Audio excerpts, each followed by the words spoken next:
Good morning, everybody. Welcome to a special morning edition of the Ludo History Stream. So Karabashi, Little Ginger Birdie, Dragon Wolf, and KJ. It is good to see you all. And as you can see, given that we're on the main screen, we are joined by a very special guest. Uh, Everyone, please give a warm welcome to Stefan Quiroga, uh, a dear friend, someone I've had the pleasure to know for quite a few years now, uh, and just an amazing historian of games, military history, and the First World War. So, please give a very warm welcome to him. Stefan, do you want to introduce yourself? Sure. First of all, it is my distinct pleasure to be here. This is an amazing project, as many of these projects are, but this one is genuinely special. For those who don't know me, my name is Stefan Aguirre Quiroga. I am a PhD student at the University of Gothenburg in Sweden. And I have for many years studied the reception of Battlefield 1, in particularly in relation to its depiction and reception of colonial and other minority soldiers. My research resulted in the book White Mythic Space, Racism, the First World War, and Battlefield 1 last year, and it was recently released on paperback. So finally, not only libraries can buy it, anyone can buy it. um, and yeah, that's a little bit about me, and obviously, I think we'll talk much more about it throughout the stream. Absolutely. So, here's the plan, folks. We're going to be around for the next couple of hours. We're going to be focusing on the war stories, the single player modes, so that way I don't have to pretend to be good at video games. And so we're going to be talking about a wide array of stuff. If you have questions for Stefan, feel free to drop them in chat. We'll do our best to keep track of all of those. And otherwise, we're going to be kind of meandering our way through the different phases of the war and what Battlefield 1 does. Obviously, we're going to be comparing it a lot to the games we played last week, Verdun and Tannenberg, and Desanzo, even though we didn't actually get around to playing it. But in general, I think there's some really fun continuities and a lot of really interesting differences between what Battlefield 1 does and what every other game has done. Because let's be honest, this is probably the highest production value World War One video game in existence. Right? In terms of raw budget and scale, I can't think of anyone who's invested more resources into portraying the war than DICE did here. Correct. And it has to be understood within two specific contexts. One being the First World War centenary, obviously celebrating the 100 year anniversary of the war, and the other one being, and this might seem amazing, the complete lack of historical first-person shooters in this era. Call of Duty obviously had been the mainstay of these sort of historically set first-person shooters, and when this game was released, or when it was announced in 2016, they had just announced a new Call of Duty, which was just like the previous ones, set in sort of this futuristic future kind of vibe. Uh, and it was received incredibly positive because of its historical setting, because of the First World War, all of these things, which hadn't, as you mentioned, hadn't really been done before. Exactly, right? Black Hill Games Verdun was the only significant first-person shooter to predate this, and that's only from 2014. Mm-hmm. So that's an overlapping development cycle, not DICE looked at Verdun, realized that there was a niche, and then made a game. Mm-hmm. So, right, that is. It's. I was looking in the catalogs, right? Chris Kemswell had a lovely catalog, and Adam Chapman in 2013 had that great catalog of different World War One games, and right, there's a small handful of first-person shooters, but it was a genre that everyone seemed really afraid to really try and dig into and make those games. Right, Adam Chapman notes that's mostly flight sims and dogfight sims, that have World War One settings. Yeah, and I think they very prophetically said something along the lines. So there is no Battlefield 1916. And then 2 years later, they turn around and just announce Battlefield One. And then the game actually came out, and right, I remember the announcement was received incredibly well. Mm-hmm. And then the It game was. itself, I remember getting relatively mixed reception. Yes, obviously the reception is obviously incredibly tricky, and obviously first-person shooters, particularly those are very hyped, will get all sorts of reception and stuff like that. And I haven't focused too much on that because I loved the game when it came out. I played it through the through first access through its opening days and beyond. So I was very much a big fan of the game. But what I focused on was its more cultural reception. That's what I focused on. Yeah, And that one was very heavy from day one. exactly. And I think it bears, at this point, hopping into the first thing that happens when you load into the game. Before you can play any multiplayer matches, before you can do anything else, you get thrown straight into a tutorial war story. Storm of Steel. Storm of Steel. So, Classic by now. exactly. I think it bears worth playing through it because to show people immediately, several of the trends we've been seeing, and also some of the continued weirdness. Absolutely. The music, by the way, is something I've been paying attention to a lot in these games, and they do stranger things with the like old timey music TM than any other game. Yeah, it's fascinating how they throw us right into the action here, and Yeah, obviously yeah. this is very much tied to the promotional material of the game. They featured very heavily this African American soldier, or Yeah. a African American soldier, as essentially almost as the central figure of the game. And without giving too much away, which we'll look at here, they did not really deliver on that promise. No, they really don't. They've got this guy who is they claim, despite having really no identifying markers, they're like, oh, he's one of the Harlem Hellfighters. Exactly, and we only really know that because when you finish it and when you can go back and replay it, it will say that Exactly. these are the Harlem Hellfighters. But more specifically, we don't have, as you mentioned, no identifying marks. We don't have a name. We don't have a background. We only know that he is flashbacking back to this war, and as we will see, we are not really playing him either. No, we're actually explicitly not playing him. Because don't worry, I'm not. I have no intentions of making out of this section in one life. Yeah, exactly. Don't worry about it. He's gonna die plenty of times, and that was a central problem here because we don't, because unlike all the other war stories, this is the first one. It is not only the shortest one. It is the one without an identifiable main character. We don't have any agency. We don't know why he's fighting in this war. Unlike the other war stories have main character, all we know why they're fighting. They have a narrative. Here we don't have a narrative, and the narrative that we do kind of receive, if we're gonna call that a narrative, it is unfortunately falling back to a lot of old school. The First World War was a tragic,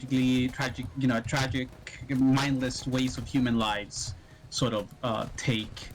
And the only thing that really makes it special is that, yeah, you're playing as a man of African descent, an African American man, but not in a way that really works. Yeah. That's something that that other scholars have pointed out, I think what Aguirre and David Leonard, they remark more specifically regarding this imagery, where they say that this is essentially hyper visible Black Death. Yes. Essentially, these are black men whose only purpose in this game is to die, and that this becomes hyper visible. And they mention in their study, if you ever want to read the book from 2018 called Woke Gaming: Digital Challenges to Oppression and Social Injustice, they mentioned that many black gamers on social media were very uncomfortable with this because of the social context that we find ourselves in with other forms of hyper-visible Black Death, specifically in the United States. We will touch on other nations a bit further down the line here, but again, the main purpose here is for these black soldiers to die. Yes. As a matter of fact, it's fully impossible for that first character to survive. Joseph Liberty here. Exactly. The mission doesn't move until you die. Exactly, and we get a name, we get a death date, and we get a birth date. And here's the thing: these names are randomly generated. So again, they aren't even attached to a specific character. There's no emotional attachment. It is you're playing as these guys, and they're meant to die, and that's it. They're... And that is actively unlike the other ones, like, you know, the one where you're the cocky American ace pilot, in which case, if you die, you just try again as the same person. Exactly, or the Australian narrative, or, you know, so forth. Exactly. And obviously, now we do have to explain that obviously this is a huge step forward in terms of, including African American soldiers in First World War video games and in depictions of the First War in general. This is definitely a big high-profile project to include them in. But the way they are featured in the game is unfortunately very counterproductive in its representation. Rest in peace, Warren Doherty.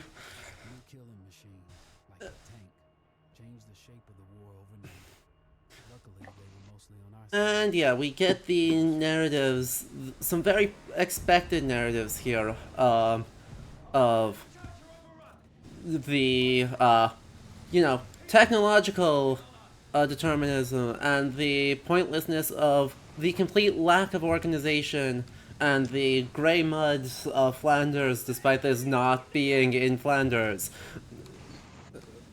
Exactly. So it is very much the stereotype of the war. Essentially, what you would come in to expect, except one thing, which is obviously for many people the presence of soldiers of African ancestry.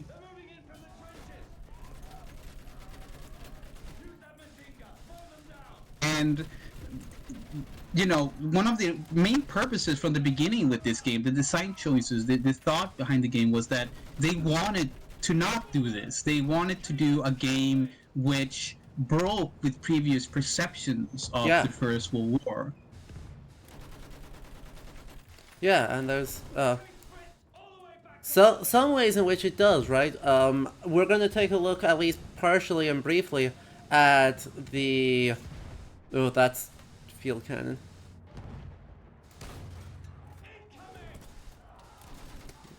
We're going to take a look, at least briefly, at the Lawrence of Arabia war story, which is, I think, another one that they marketed very heavily at, how do we change the narrative of the war?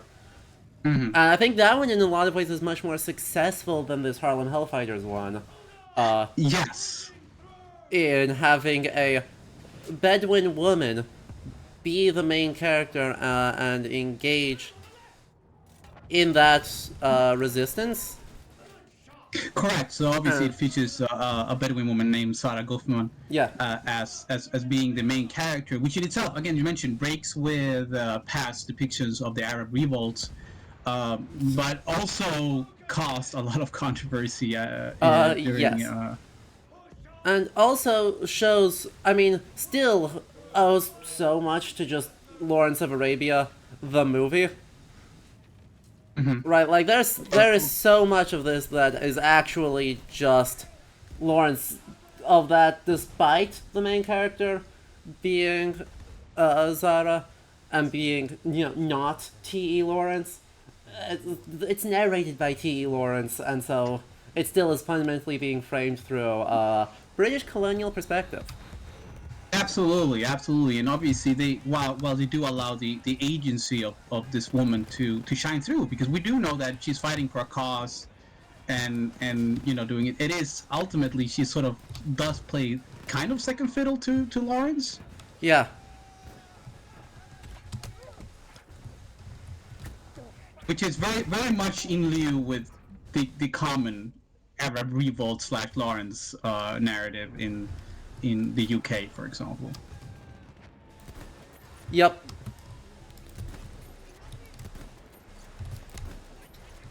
Right, so we're This almost finished damn with. flamethrower guy is such a problem. Yeah, but you're not meant to live, remember? Yeah, yeah, yeah. Good lord, there's.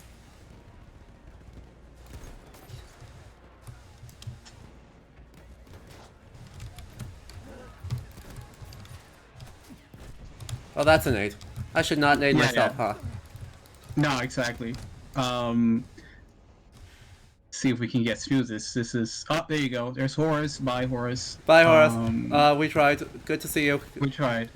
And then we start again, obviously. And this again Oh, shows that ow. hyper visibility where you're going to have to play this over and over again. You're going to have to die over and over again until this tutorial is over. And it's a neat idea for a tutorial, but it holds very disturbing implications, which goes against likely what they intended, and it is these sort of ideas that shows that sometimes it's or sometimes actually more often than not it's very good to have a person of color in the writing room What? or in development who can look at this and be like, this isn't that good of an idea. Try having people who you are actually representing actually participating in the creation process. That sounds suspiciously ethical. Exactly, and again, as you see, it's over and over again. You die, you come back, and that's it. And then you just And slow that's mo eventually, and right, the battle doesn't end. You don't. There's no narrative point. Like I no. just slow mo until. I mean, we all get it. We all get it. Oh, it's a metaphor for the war. We all get it. But again, it is this lack of narrative that goes against the very desire to have a African American soldier in this game. There Yeah, is no representation. It is empty. See, there he is, but we don't know how he got there. Like, did we yeah, always play him? Did he always was he always there? What's the deal here? yeah.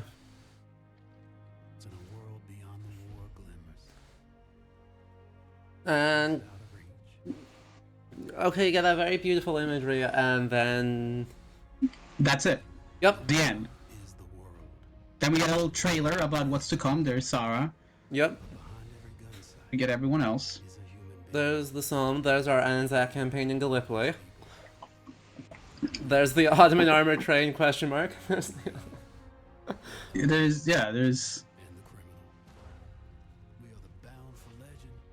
Lawrence of Arabia right there, front and center. we get there's everyone, and and again the guy who's actually doing speaking is this African American soldier. They're using the Yeah, same voice actor to do it, but yeah, and again these are our stories, and then we don't get his story. exactly. He, it's funky. It's.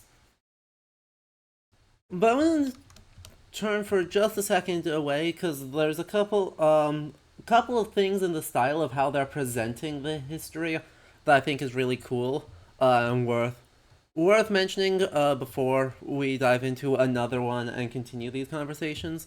Because one thing I've noticed in World War One video games is, as with everything else, there's a huge focus on right the memoir, right the soldier telling their own story as the proper way to tell a narrative about World War One.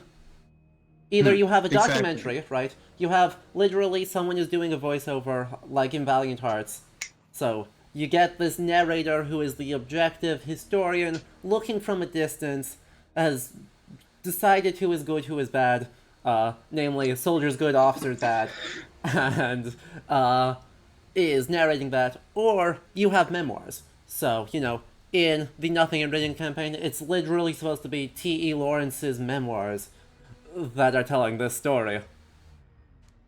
In Friends in High Places, it's Clyde Blackburn is literally telling you his story while you are playing it. Here, it's this guy having in the hospital with shell shock, having PTSD flashbacks. Don't know who that guy is, but he's a member of the US 369. So But we only find that out if we finish it and then come back and we can read exactly. that right We'll now. only ever know that here, but he's apparently a member of the 369th. So, uh, And that's all you get. yeah, That's all you get. yeah. But all of these right is feels very continuity wise similar to other World War One games, so that we are getting soldiers telling their own stories, and that is the proper way to tell that story. And also, ignores biases of literacy, language, and popular access that shape memoirs. Absolutely, absolutely. And obviously, it talks.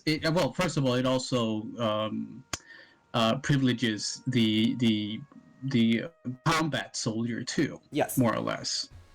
I mean, I don't think we're going to see a single non-combat person in this entire game. I'll be honest. No, of course not. But that's sort of what we expect as authenticity. Authenticity is so tied Yeah, to the experience of combat, without many people realizing that if you're in a war, even if you're in the rear lines, you're not always safe. of course. And even if you're a frontline soldier in the war, you're not always fighting, right? It pulls Yeah, both directions. Both extremes don't work.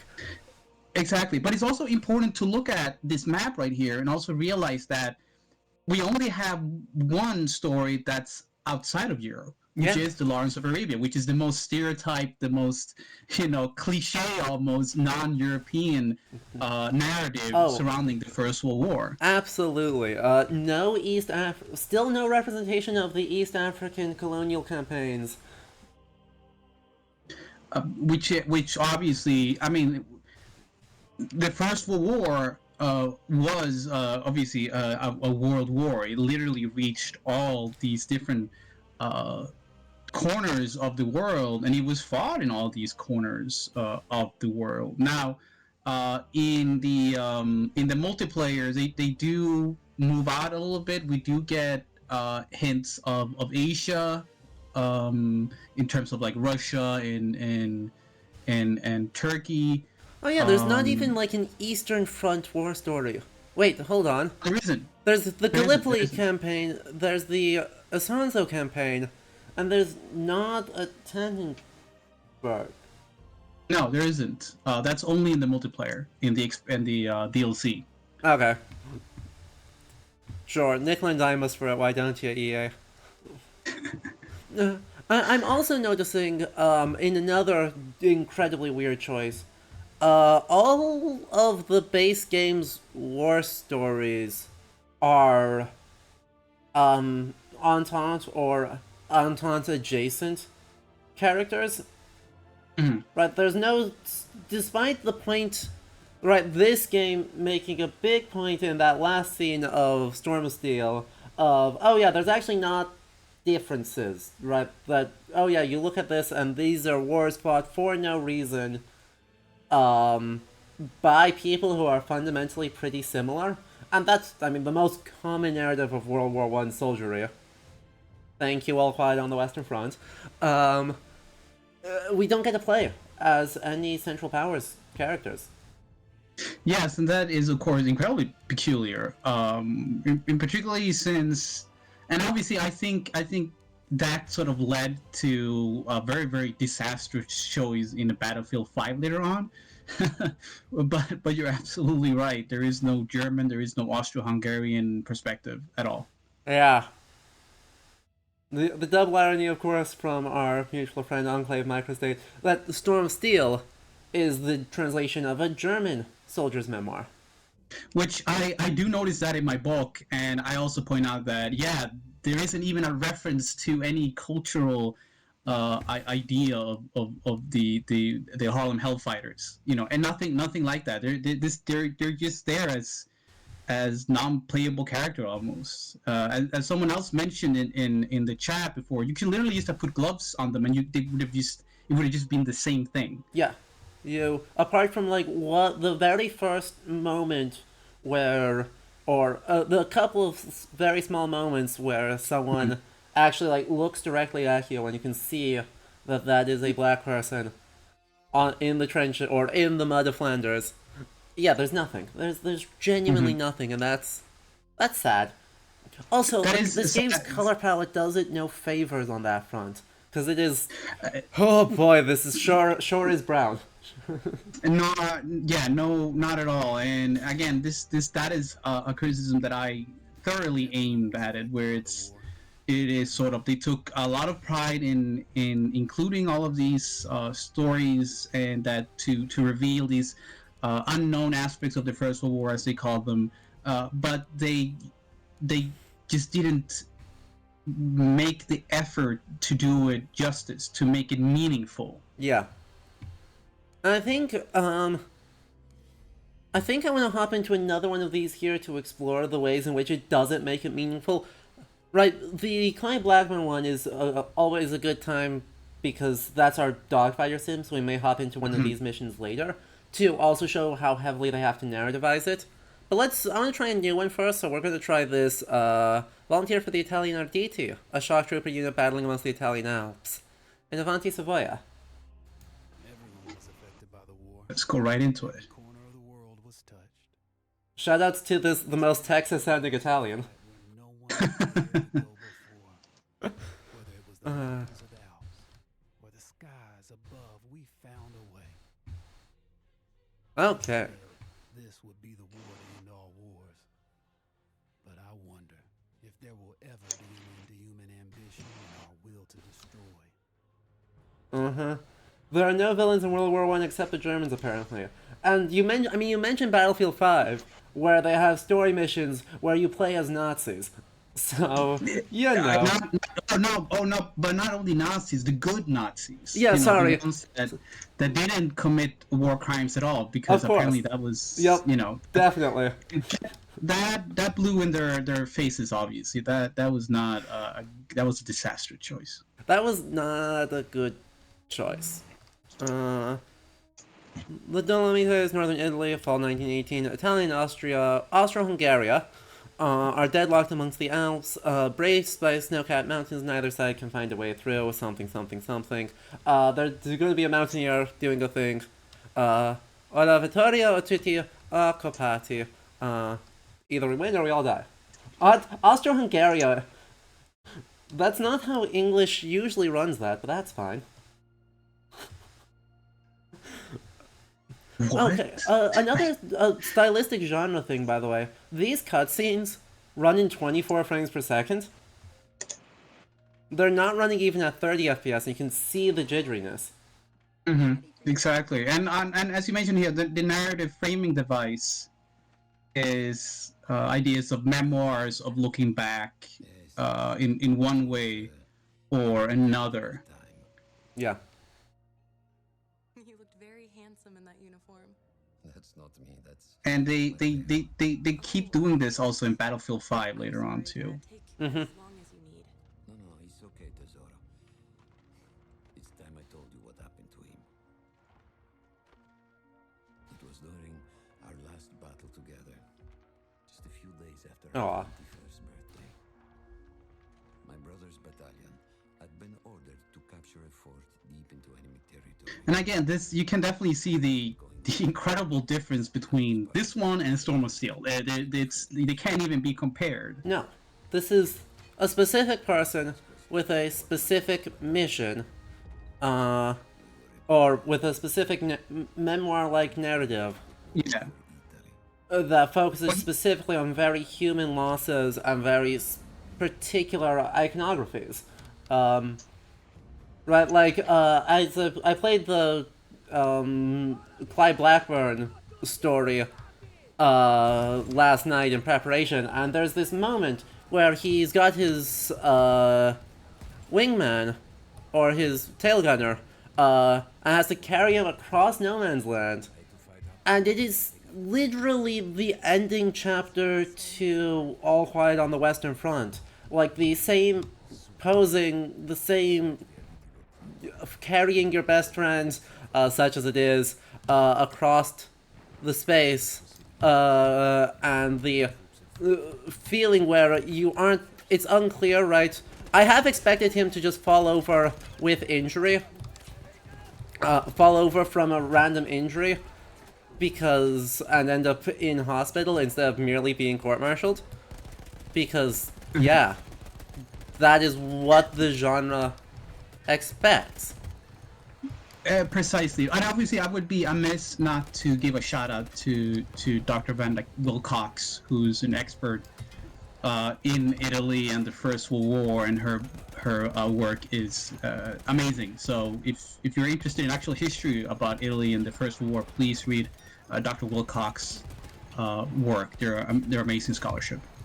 I know that she and Chris is obviously working on something very exciting in regards to another game, right? I think so, yeah. I'm hoping to talk with Chris more about that tomorrow, because I haven't heard details yet. I've just heard rumors that there's something very cool in the works. Yeah, so I look forward to that, which again shows this is an incredibly exciting field. The study of First World War gaming is very nascent, is very new, but it's incredibly dynamic and very, very exciting. And I have had the privilege, and still have the privilege, to be a part of it. Yeah.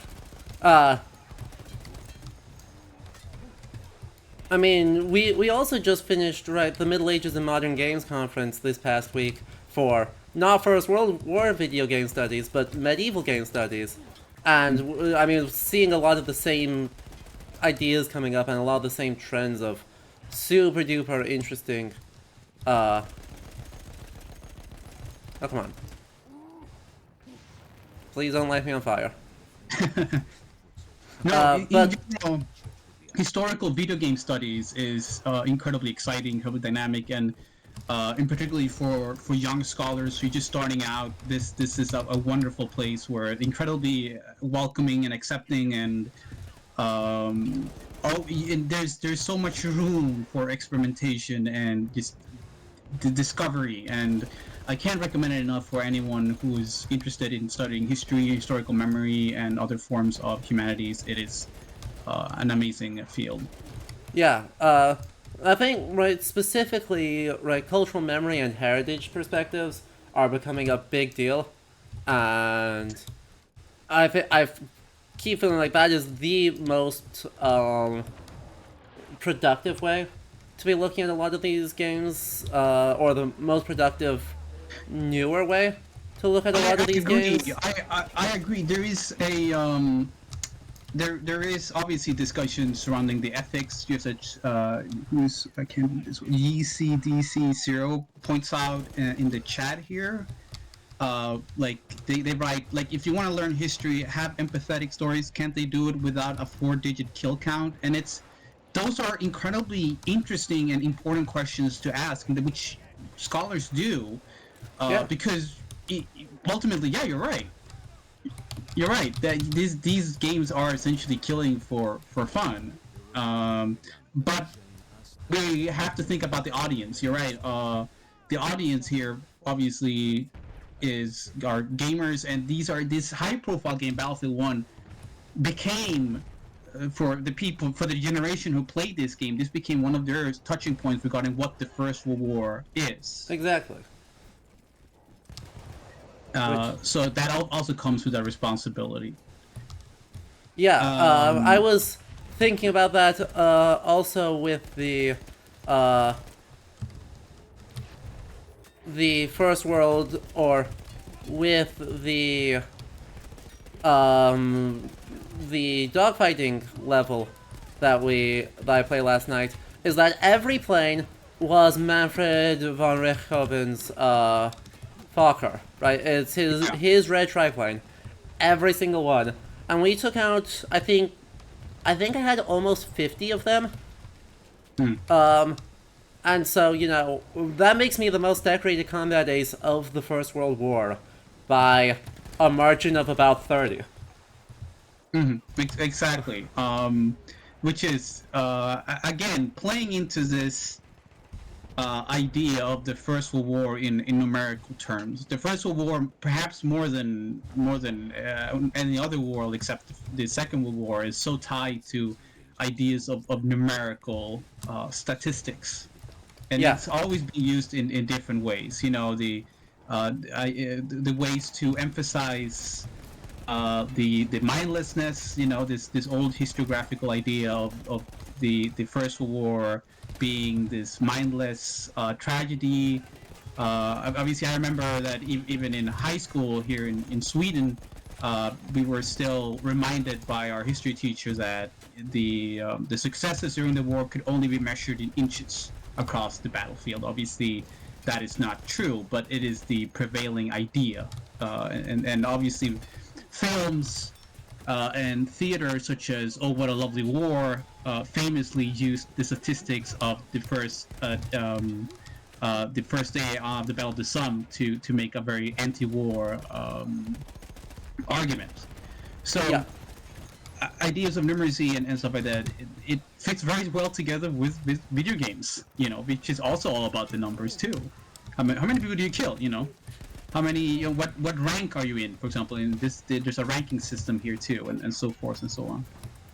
yep. I need to heal up. Who's shooting me? You're not a friend.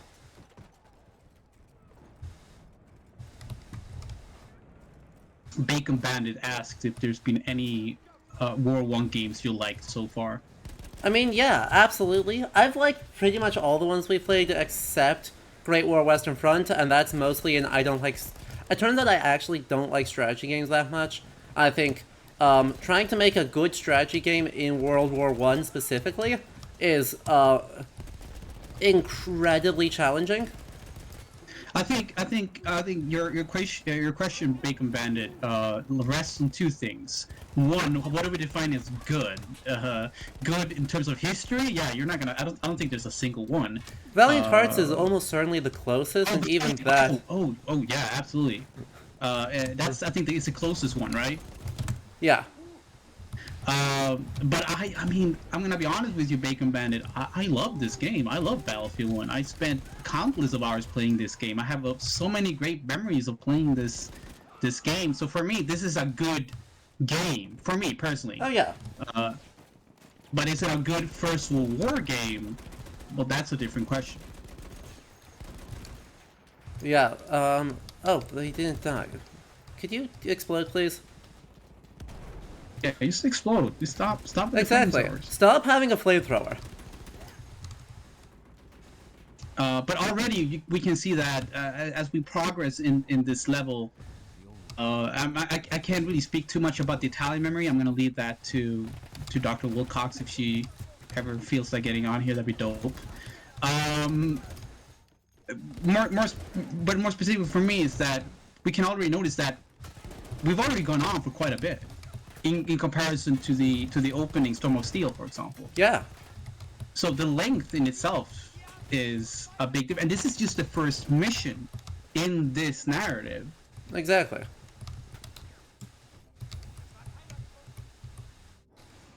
Oh, so I just have dynamite. Okay. Well, I'm sure this'll be fine. Yup. Yup. Get out of there. Yup. Sorry, guys. Don't mind me.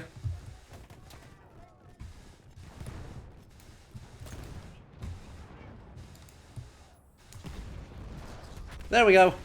It just works. Explosion was But yeah, right. In terms of a shooter, right? First, if you want a first-person shooter that understands like the different needs of different fronts in the war, right? The Black Hill Games trilogy, Verdun, Tannenberg, Asanzo, does way better than this game does. Because one of the complaints I have with this game is it's right. These narratives are incredibly hyper individualistic, very much that 50th anniversary, or even as early as 10 years after the war, when we start having narratives about it. It's already saying, oh yeah, individual soldiers are the place where everything that matters happens, and the tactics of the war are set dressing. Verdun says, hey, wait, that's actually not true. Right? The Western Front has squads, and so you have NCOs that are actually trying to guide the moment-to-moment flow of battle to complete objectives. And I think that's an incredibly interesting development too, in how because that is obviously more in line with historical scholarship during about the First World War and how the reality of warfare actually looked like. Exactly, and it's not like it's contradictory with films with like the cinematic understanding of the war either. It's just not as popular as your 1917, you're all quiet on the Western Front, all of that stuff, focusing on the individual moment to moment and heroics. Oh, that's a friend, huh? The heroics and the dying, doing well right up until the moment you die. Part of it. And that's obviously is attributed to, as you mentioned, there's in the First World War context, there's the 1920s memoir boom, but in general, it is that search for a narrative, for something that goes against sort of the popular view of the war, because again, in the end, as you mentioned, it's done in two levels. The popular understanding of the war is that it's a mindless slog in which millions and millions of people died for nothing, and it sort of becomes this sort of industrialized understanding of warfare. And on the second hand, there is this, as you mentioned, cinema, but also in literature, this need for individualized narrators.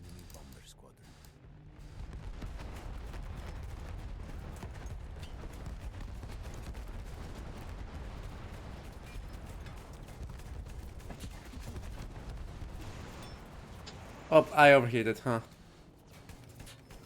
Yeah, you're gonna have to take it easy there. Don't get too excited. Uh-huh. If those men were killed, our advance would be completely halted, and I would have lost Mateo. Just easy, no problem. Ow. Dropped a bomb on my face. Thank you.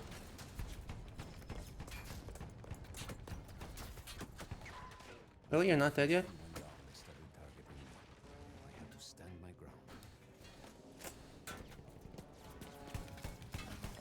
And of course, a reminder that everyone is more than welcome to post questions or comments, and we will obviously be happy to answer them. Absolutely. God, I will say this game controls quite nicely, right? It is genuinely, right. In terms of, oh. Yeah, you got more. Oh, there you go. Bye. Bye. But, since Luca is the narrator, hey, guess what? We just try again. Yeah, exactly. And they don't switch to another Italian soldier. Nope, we are the only RD2.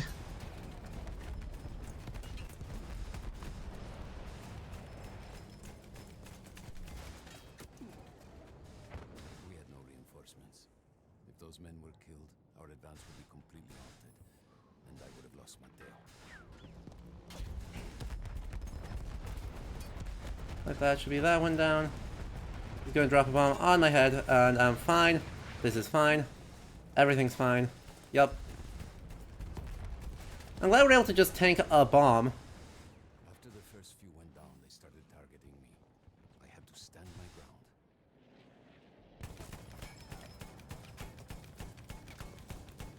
Is that one down? Kill this one before it can drop bombs on me. Kill this one before it can drop bombs on me. Oh, I ran out of heat. That's bad. You have to wait. Don't get too excited. I told you, don't get too excited. Uh-huh. I don't get a choice in... No, you, Like, yeah, you really, I you really don't... Like, it is kind of random, because I can't actually walk away from this There you go. anti-air gun.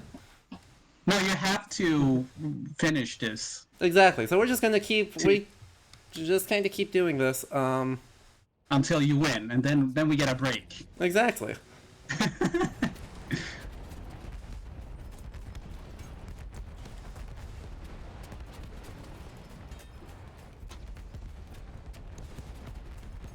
See, we're getting there. We're getting there.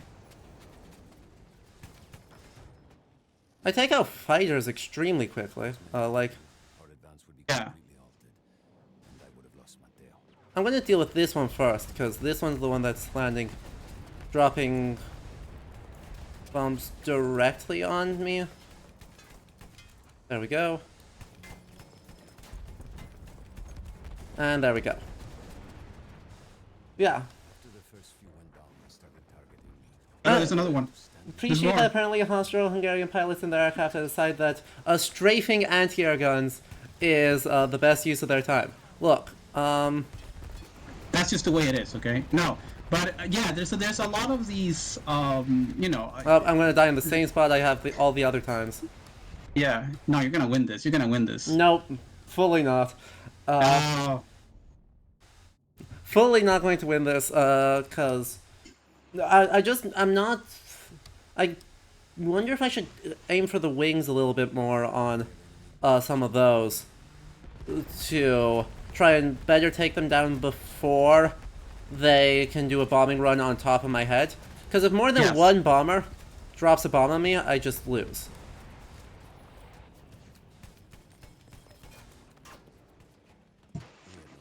and obviously we'll talk more about those sort of improbabilities that Enclave Microstate mentions here. There is a lot of experimental weaponry featured in this game. A lot of obviously, and this you know, and this is stuff that makes sense for a video game. But when it comes to the question of including, for example, minority soldiers in this game, that was more of a problem for some people. That was the real historical inaccuracies Yeah. in comparison to the use of experimental weaponry that only existed like 20 of them. Well, of course. Oh,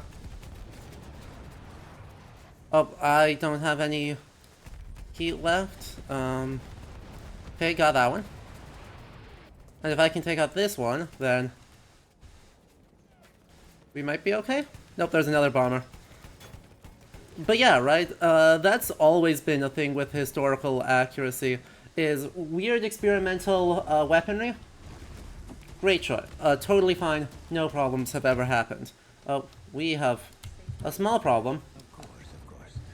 Looks like we may have lost Stefan, so please hold.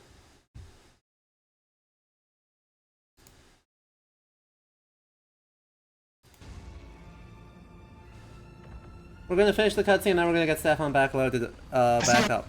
Welcome I back. don't know what happened. Technology just be like that. We will get you loaded back onto the stream in just a moment. Oh, Oh, you did it? we did beat it. And we got hit by a plane. Because, again, a very cinematic, action-y style. Yes, exactly, and as well, we're gonna talk more about that stuff in a little bit. But Diokisa01 in the chat mentions that experimental weapons do seem just like excuses, so they don't have to deal with weapons that feel clunky to use. And I mean, you're right. I mean, these are all additions that were added for playability, like for to make it a fun game. That's why there's so many tanks. That's why you can do this. That's why you can do that. You know, it's fun, and it is. This is a game in the end. But Yeah, and this is why, uh, in exact contradiction to the actual writings that they sometimes throw up on screen in loading screens, they then ask you to do something completely different. So, saying Manfred von Richthofen says the only goal of a fighter is to clear out other fighters. And then they immediately ask you to go stray some anti-airs. And it's like, okay, guys.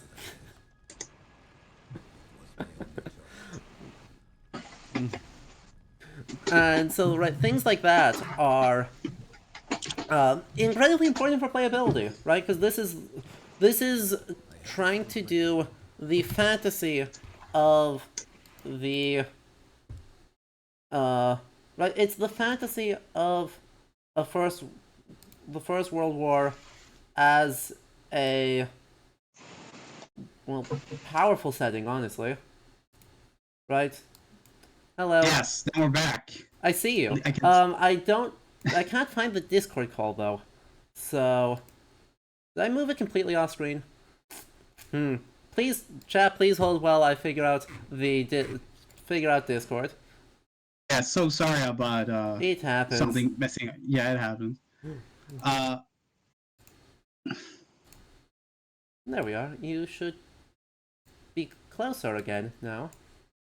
Yes, I definitely see myself now. I'm looking at the stream while we talk, so I'm like making sure that that everything is okay, and if no one has a problem, good. Okay.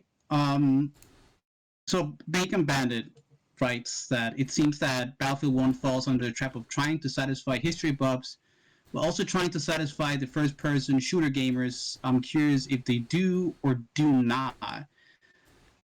Well, I would say that it did not satisfy people who were self-proclaimed history buffs. True. And the reason for that is because they chose to include an aspect that they thought was very objectionable, which was the presence of soldiers of African ancestry in British, American, and German uniform. They considered this to be a historical inaccuracy to the point where it was described as a political sort of ploy, that this is what they called forced diversity and so on and so on. I wrote an entire book about this phenomena, obviously spending quite a lot of time talking about the actual history of the First World War and the large participation of soldiers, particularly of color, in the First World War, and specifically on the Western Front. Yeah. I mean, just to give a very, very brief understanding of my knowledge of that real history, because it doesn't. I think, assuming everyone has read the book, well, noble. You should go read the book, folks.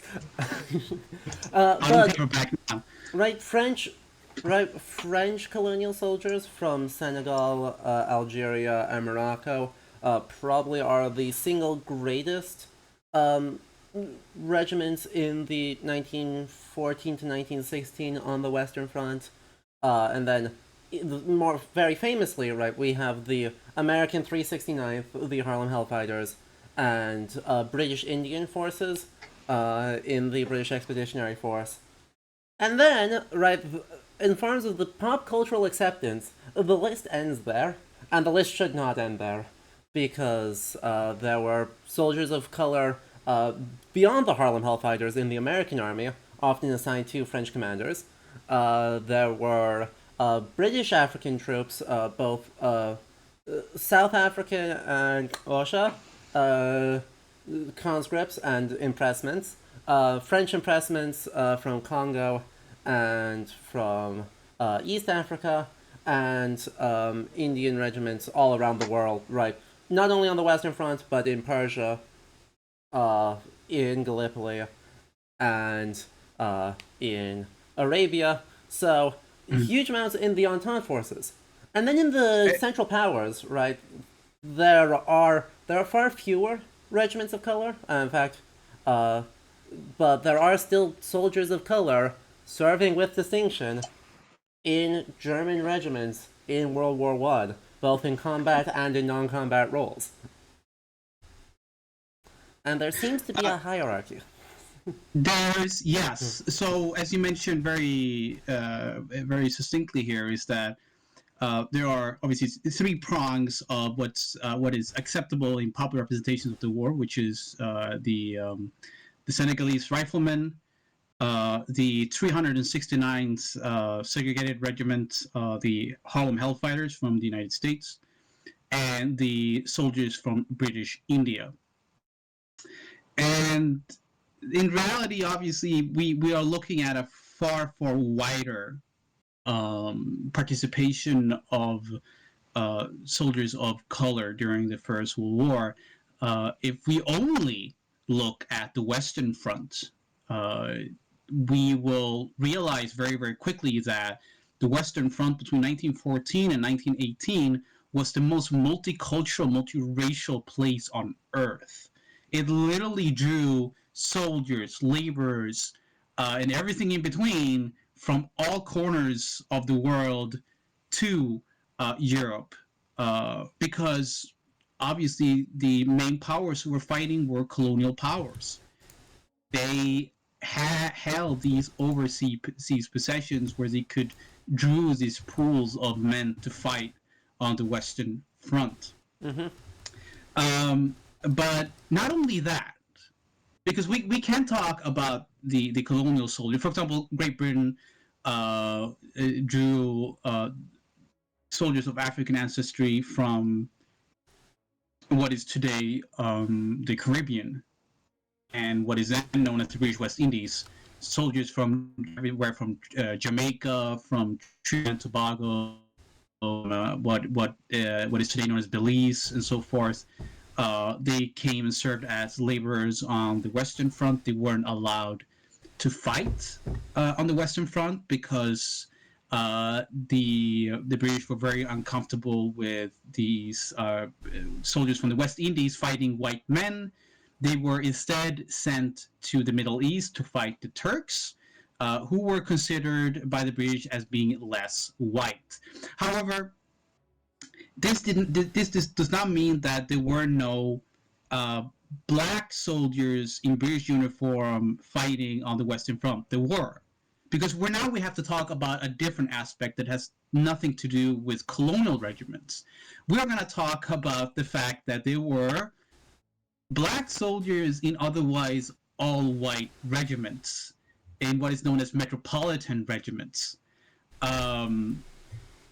So these were the people who had been born England or Scotland or Wales, or Ireland, Canada, for that matter, or yes, I mean in Canada, we're talking about Dominion, who enlisted or were conscripted into the British Army and fought alongside their white colleagues during the war. These were men who had come there as immigrants, or who had been born there, and whose families had been living there for generations.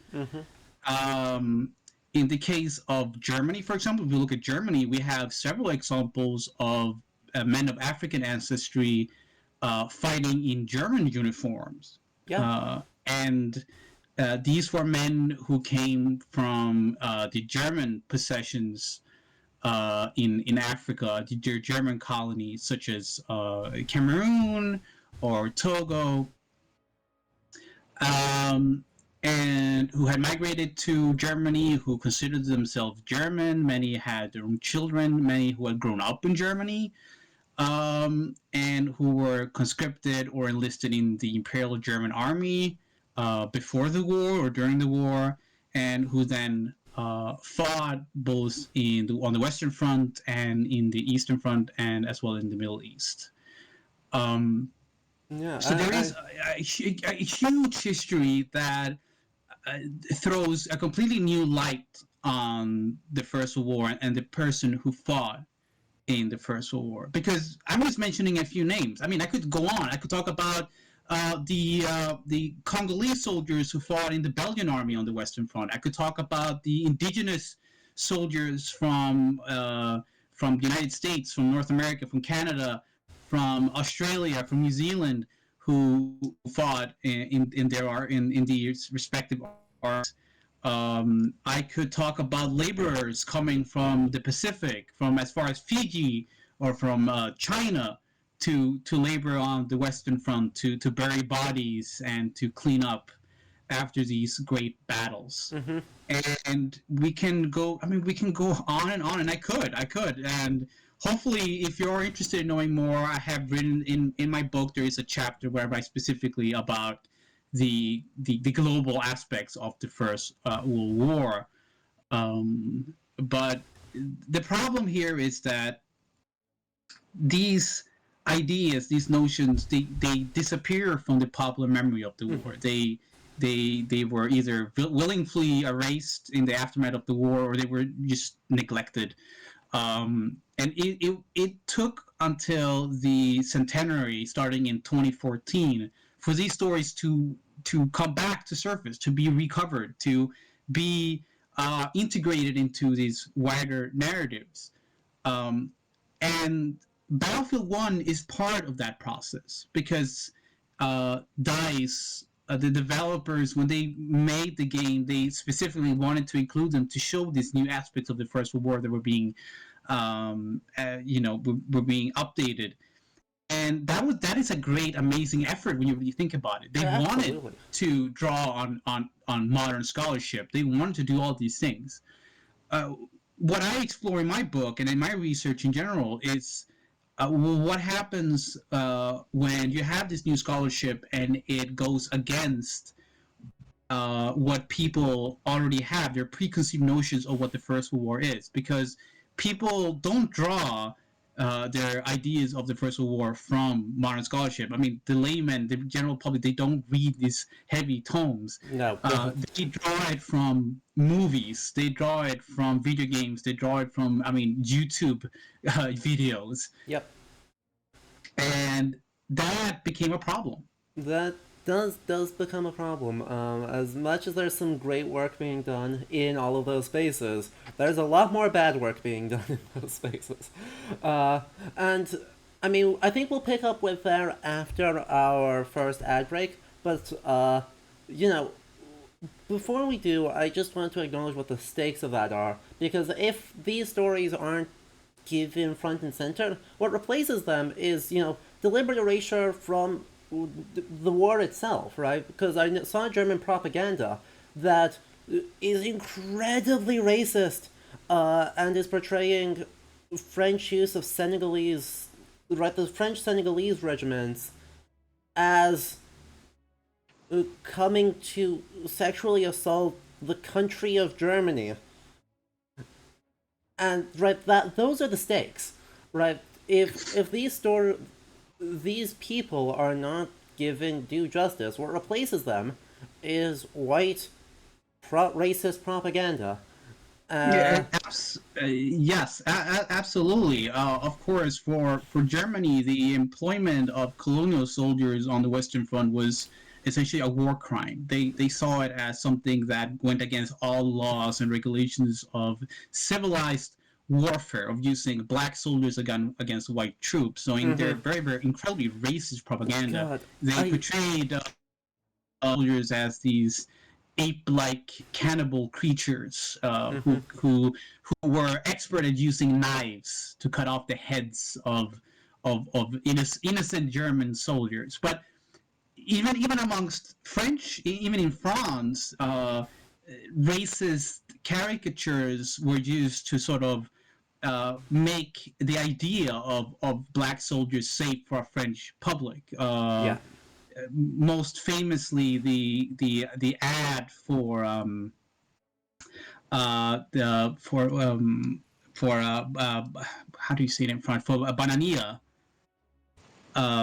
this sort of the sort of the hot chocolate brand that still lives on today in France, which features this ad features a Senegalese rifleman sitting down with a very racist caricature sort of depiction of him, but smiling, making sure that he's safe for general Uh-huh. consumption, smiling towards the viewer and saying in this sort of pidgin French, which the Senegalese soldiers were sort of taught to use. He's saying "Yabon," it's good.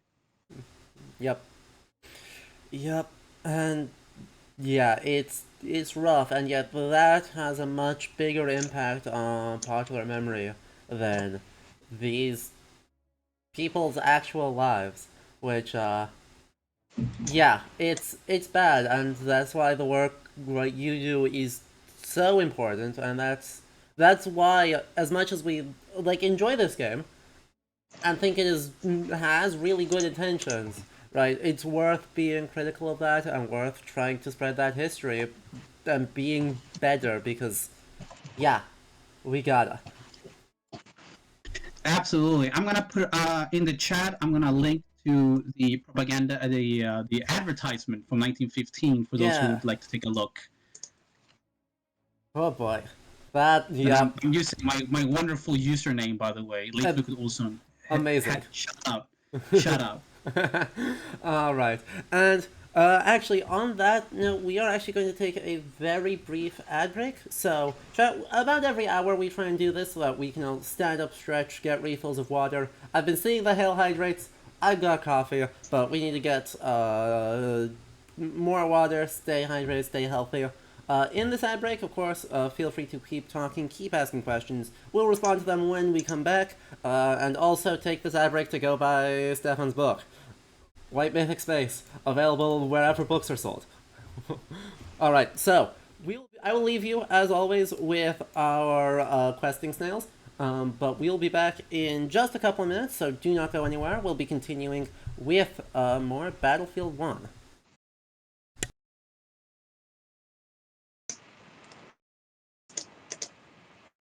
Can I go drink now?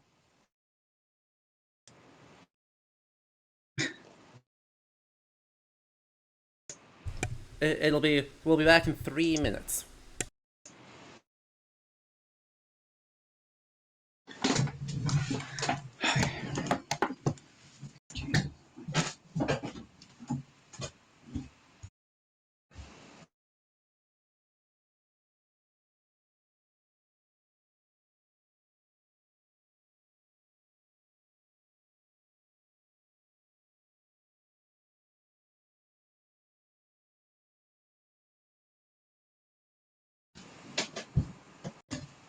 Put this here. I'm gonna go wash my hair.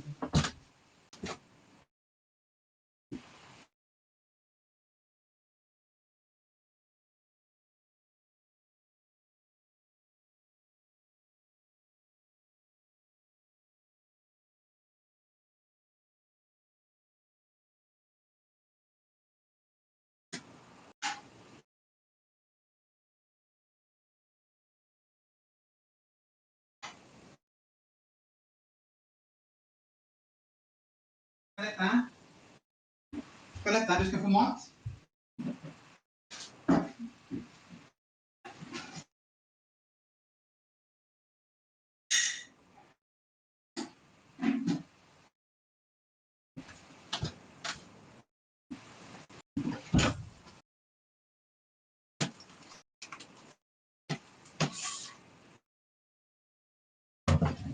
Oh shit. Oh fuck.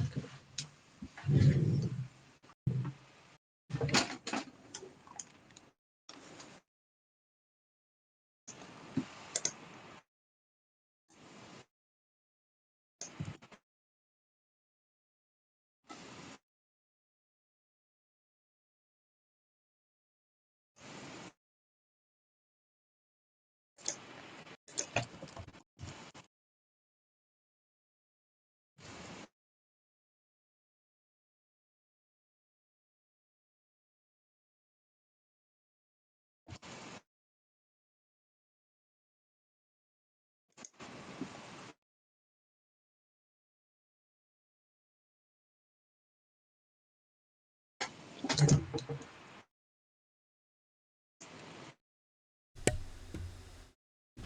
yes, also, as we are wrapping up the ad break, thank you to everyone who is following and resubbing. Eldritch Lesbian, fantastic username. Thank you for the follow and for being excited about the new book recommendation. And my name is Hugh. Thank you for the 9 months of Prime from a few minutes ago. Again, that support is super duper appreciated.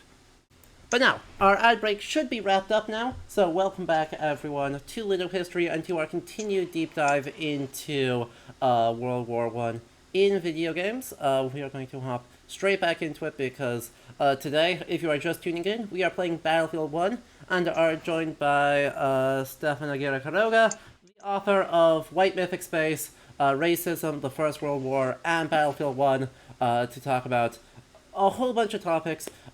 We just before the break, we're talking about the reality of troops of color from all over the world, both colonial and both colonial troops who traveled to Europe and European-born people of color who served in the Western Front with distinction. So let's see.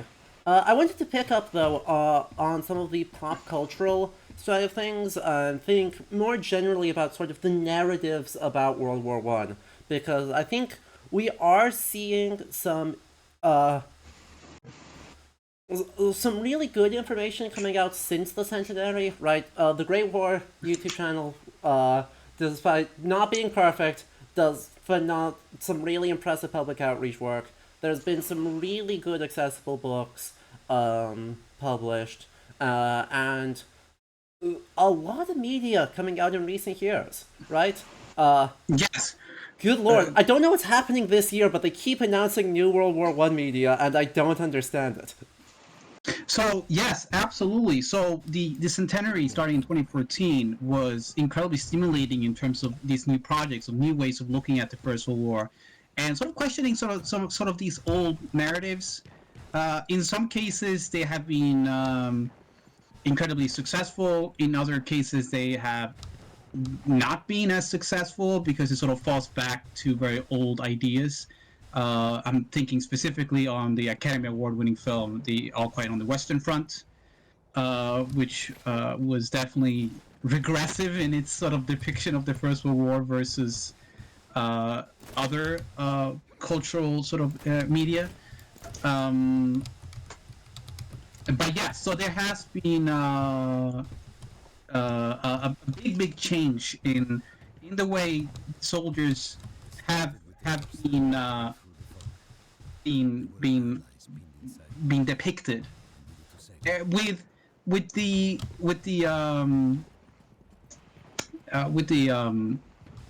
predictable response for those who don't necessarily like certain depictions, because they are too different for them. Mm-hmm. For many, for example, who watched, and not many, that would feel too generalized, but for quite at least quite a few who saw 1917, for example, Sam Mendes, 1917 from the year 2019. They were very surprised and in some ways repulsed by seeing black British soldiers in uniform and also a Sikh soldier in one specific scene.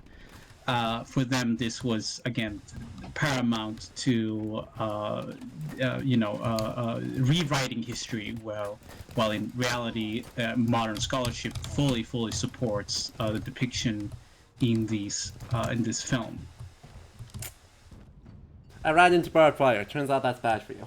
But yeah, right. I think that's a very good shout comparing 1917 and the new All Quiet on the Western Front, because those are the two that come to mind as like being particularly influential to me in terms of films. Like, correct. They are the two largest sort of high profile projects when it comes to the First World War and cinema, really. in the last decade or Yeah, so. absolutely. It's and so much of what we imagine the First World War to be, I think, is particularly cinematic, right? Starting with the original adaptation, right, the 1930s, All Quiet on the Western Front, and in dozens of movies and media since then, right? We get this Ex- particularly, well, World War II movie idea of World War One. That is super duper interest. Oh, please go away. Super duper interesting to me. Exactly, and that makes it very very interesting to sort of explore how that sort of develops and how. Now I think we got two questions. I'm going to read them real quickly here. Eldrick Lesbian 4 asks, I'm sure you get this question a lot, but what do you think of Dan Carlin's series of podcasts on the war in the Pacific? I saw that you're researching the historical memory of the Pacific War. As someone who knows a little bit about the Eastern Front, I wasn't the biggest fan of the series on the Eastern Front. I think it's called like Ghost of the Ostfront or something. It's been a while since I listened. We could hear them before. So this is a little bit awkward, Eldrick's Lesbian. I am indeed researching the historical memory of the Pacific War. I am researching the historical memory of a conflict that actually took place a long time before the Pacific theater of operations in the Second World War. My current study is to the War of the Pacific, which was a late 19th century conflict between Chile on one hand and an alliance of Peru and Bolivia between 1879 and 1884. It is one of the largest and most brutal conflicts in Latin America, and holds an incredibly large part of the historical imagination in Chile, Peru, and Bolivia. So unfortunately, it has nothing to do with the Second World War. It has more to do with late 19th century conflicts. But you're not the first one to ask me this question. I remember the first day I arrived for my PhD introduction. A math PhD student asked me if I was studying how Chile reacted to the Japanese invasions of British and American territory, and I had to explain the same thing I just explained to you. But in general, if you're asking me about Dan Carlin, in general, I'm not a big fan. I think that he relies on very antiquated scholarship, and from what I can say, he's a very good entertainer, but he is not good history. Yeah. But thank you very much for your question. Kurobachi asks, how often were distinguished soldiers of colors treated upon returning home? For African American soldiers, we do have. So I can talk about sources real quick.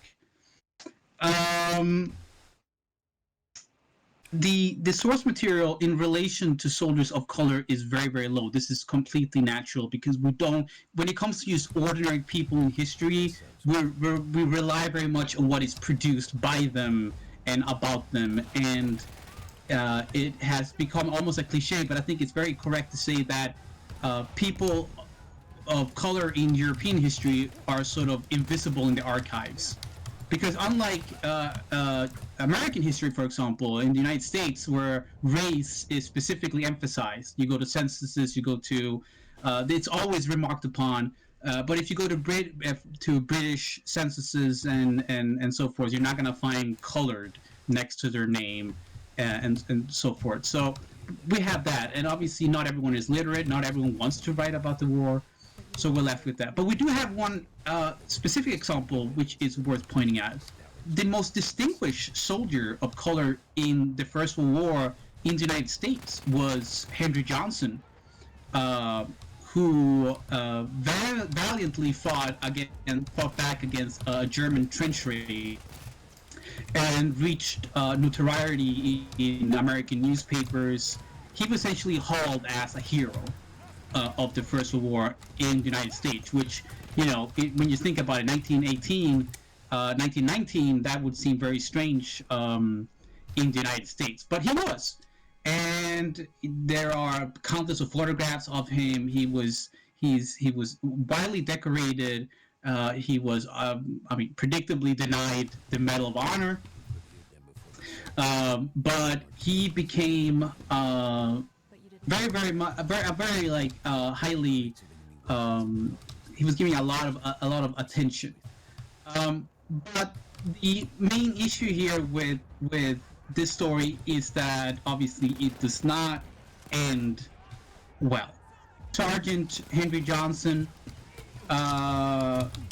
would not be publicly recognized by the United States Army. He would not. Let me put it like this: he was wounded 21 times during that trench raid, and he was not even granted the Purple Heart, which you would get for any sort of injury in action. He was not given the Purple Heart after being wounded 21 times. He was not granted a disability allowance, since his discharge papers did not mention any wounds, and he would be continued to be racially abused.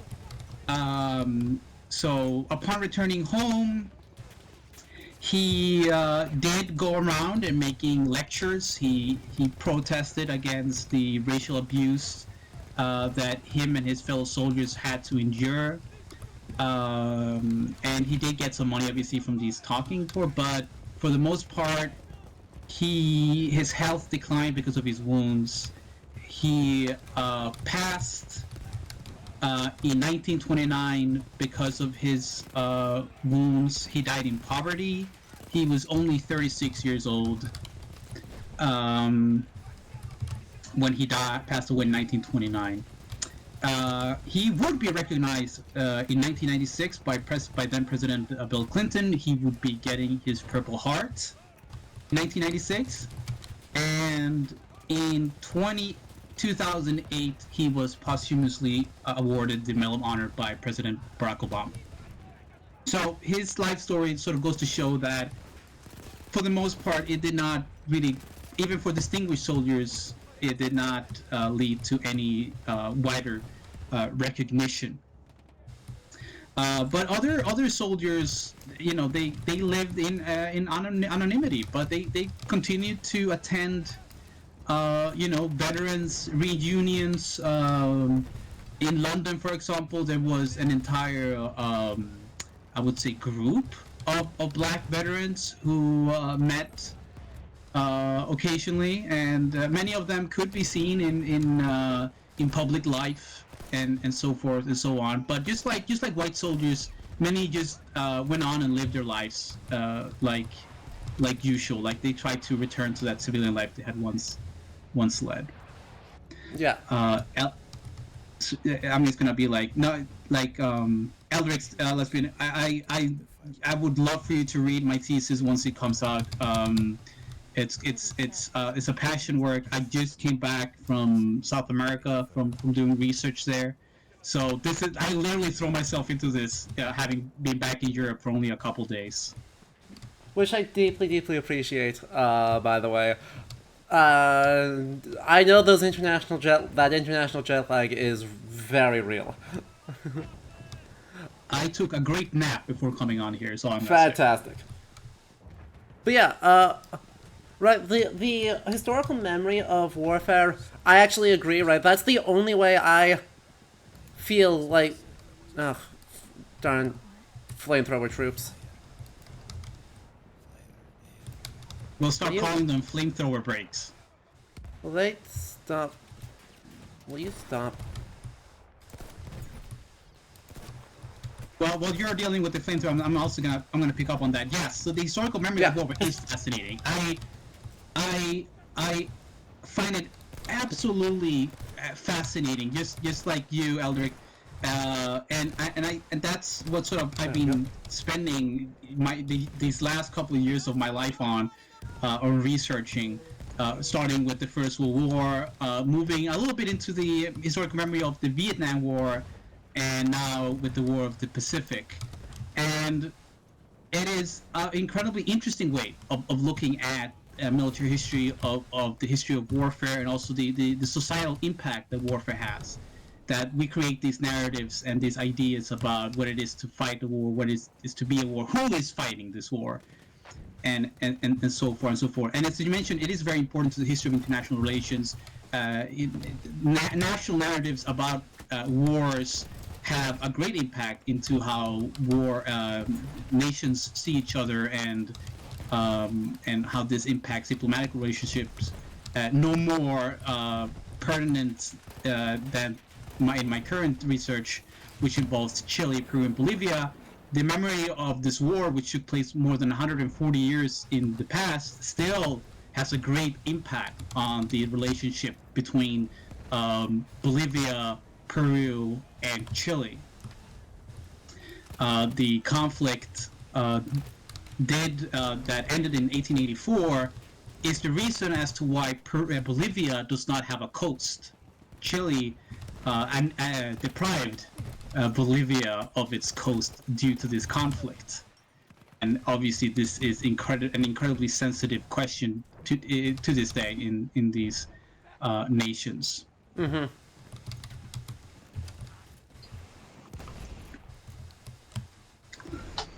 What's this here? Also, while I'm at it, I just want to can I do another shout out? 100%. So I want to give a shout out to two of my friends, Megan and Theo, who attended your panel at PAX East, and they told me they came and talked to you afterwards and mentioned my book. Yes. It is. I'm amazed at how small of a world it is, because you are not my only friend that I know through other projects that attended. Who someone came up to me, I was like, oh, I know so and so from PAX East. And that was so fun, right? That was so fun to see. Well, really, how tightly knit this, right? The network of people who do history in gaming actually is. Absolutely, and I'm so glad that they got to see you, they got to talk to you, and that they didn't have to shout me out. We know we're there, but I'm very happy that they are. And so again, Megan and Theo, you're amazing. I hopefully get to see you guys in Boston very, very soon. Yes.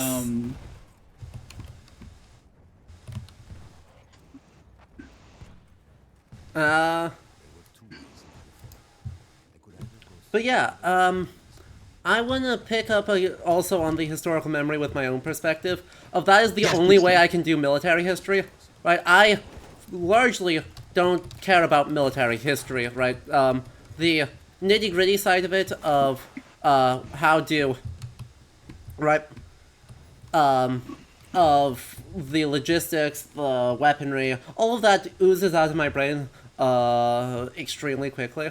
It's just not something I am able to do successfully. And so, but think about it in terms of cultural memory, and in terms of what stories do we tell about our past, including our past conflicts, is, to me, really where so much interesting stuff is happening. I agree, and it's an incredibly interesting field that has been going on and on for a long time, particularly since the memory boom of the 1980s and 1990s, that led to incredibly interesting scholarship into the memory of war and so forth. So it's fascinating, and obviously this new interest in video games as a conduit to study this cultural historical memory has been incredibly exciting. And obviously, because we know games, people sit down and they learn from these games, and they reference them, and they do all these things. So they're just as important as film or literature in that way. Absolutely. We got a flamethrower again. You're gonna have to run. Yeah, already on it. And yes, and that's very interesting because what we as historians do when we talk about these video games or movies or books or whatever, comic books, anything you can mention that represents the past in one way or Yeah. another, we we don't really look at the stuff that history buffs look at. We don't really care that much about uniforms or the weaponry or these the smaller details. We look at these larger narratives. What do these games, these films, what do they tell us? Exactly. And it's and that's where right. I mean, the oldest debate is early game studies going like, oh yeah, accuracy, right, as a metric, right, to go way back to the halcyon year of 2010, and questions of historical accuracy. There's been so much argument about it, and so much that everyone in really as early as 2013 was going like, turns out this fully doesn't matter. Yeah, that's the thing. Where we came because that's is indeed how we all started, as you mentioned. Historians did start out with that. Well, weapons, uniforms, all of this. And we moved on from that. But the issue is that when you look at, if you go to YouTube and you see like a video like First World War historian reacts to Battlefield 1, when the game came out, the expectations is that we're gonna talk about exactly what you just talked about, the uniforms, the weaponry. That's what we're gonna talk instead of just larger. How does this depiction fit into the wider ideas that we have about the First World War? Exactly, right? So, to cite exactly one of those videos, the discussion of the war as... where am I going with that sentence? But, right, looked at, like, Warhorse, and was like, wow, that's a lot of machine guns, huh? And I was like, that's a valid criticism, but for what is essentially an argument about the role of cavalry, an argument of its uselessness, stacking way too many machine guns is a means to an end there. And while it is, it becomes silly when people look at that and go like, oh yeah, that's a reasonable arrangement for machine guns. Because it's not. That's supposed to be an emotional and allegorical arrangement, not a literal one. Exactly. Obviously, this is cinema. This is art. Video games are art too. Literature, it's art. We also have to realize that historians don't expect everything to be 100% historically accurate. That's impossible. It's impossible to replicate the past. I mean, even the pursuit of academic history is an interpretation of the past. Yes. The past has already happened. It will never be 100% regained, no matter what some people might think about as objective history. We interpret the past using source material, theoretical framework, historical methodology. That's what we do as historians. But so yes, you're absolutely correct.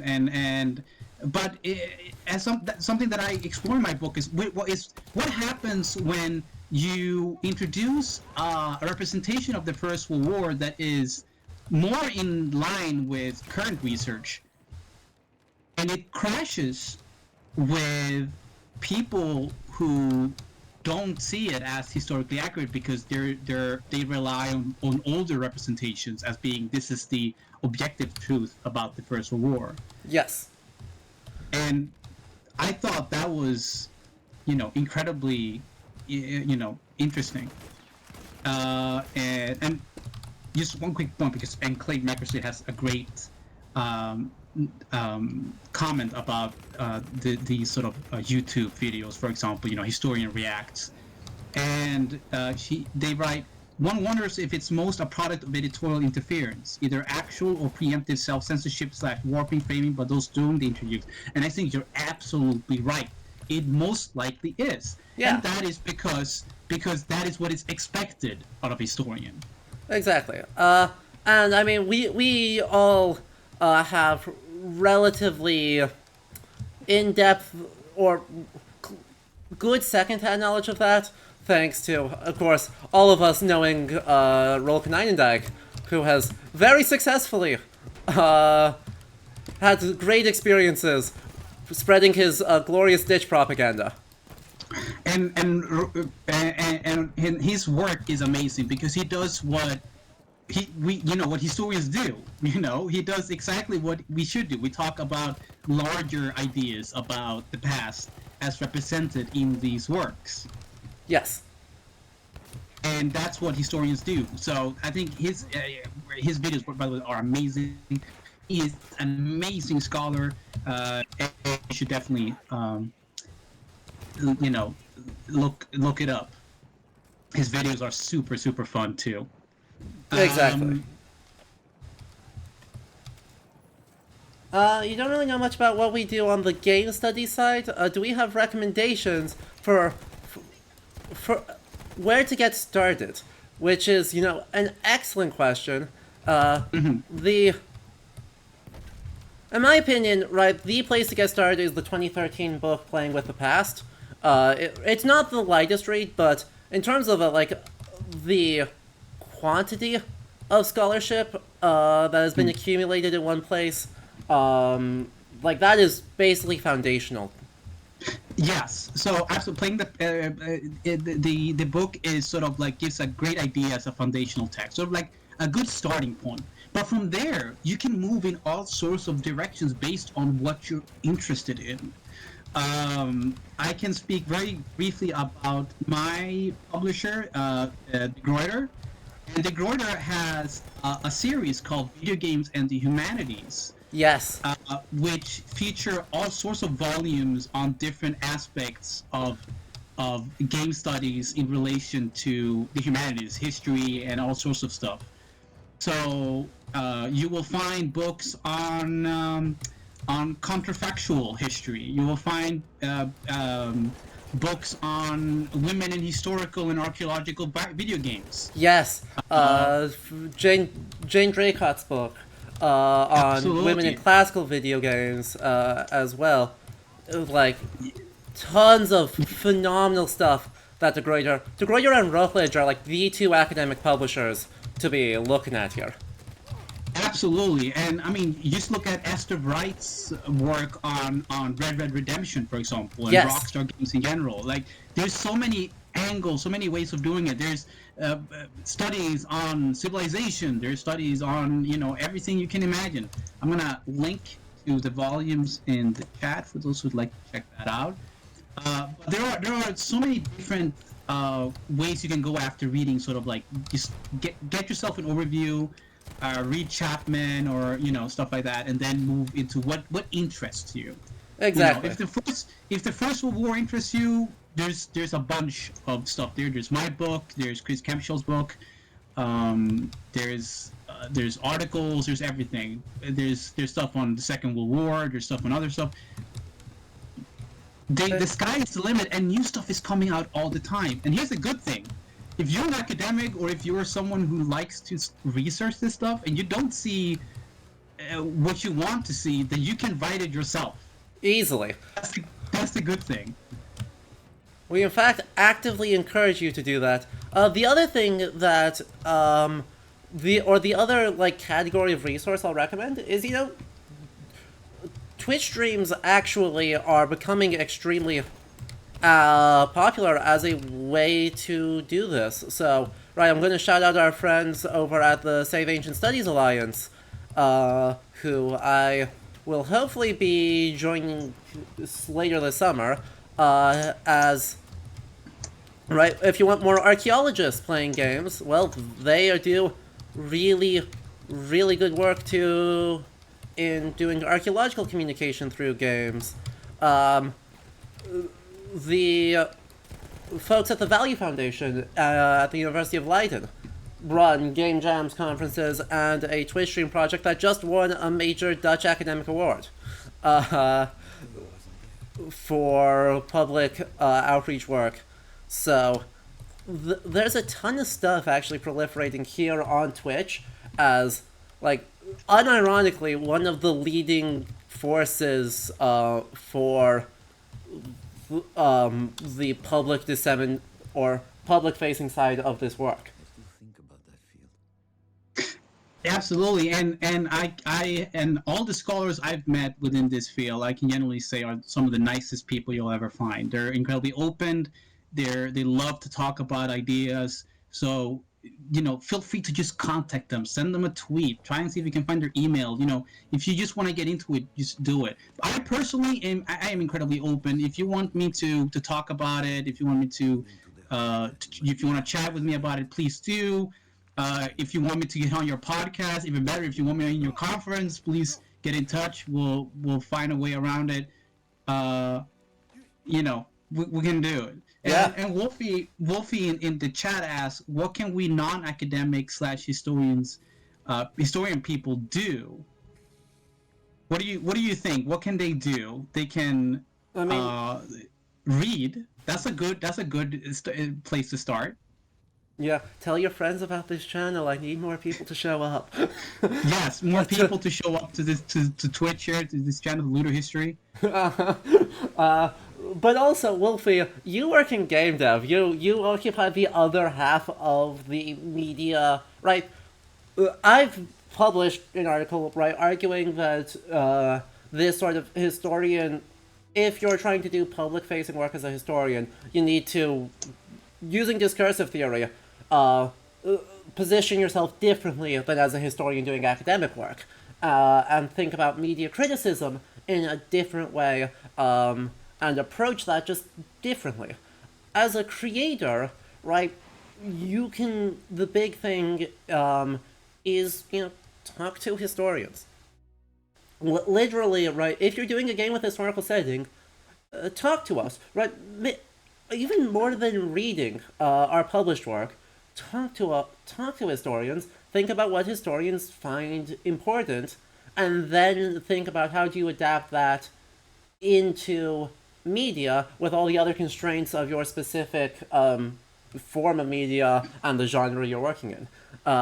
Right? Because I think even from, the past hour and a half of conversation, it becomes immediately clear that, we're concerned about a very different set of things than your super strict moment-to-moment thing, zooming out at different levels and finding ways to incorporate all that stuff is, super interesting, valuable work that creates more interesting media. And as two cultural historians sitting here, more interesting media is our favorite thing in the world. I definitely agree. I couldn't have said it better myself. Do you want to take it out to the multiplayer? Yeah.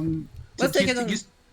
Let's take a look at. I just want to see if we can show the user models. Yeah. The player. Let's try that. See if we can get in there. I don't think you have to be online for it. I think you can just. I do happen to be online now. I just had to get online to Twitch. There were some technical difficulties first, but if I booted the game before I booted the stream, it wouldn't let me boot the stream. But I think we got it figured out. But yeah, we can also look at.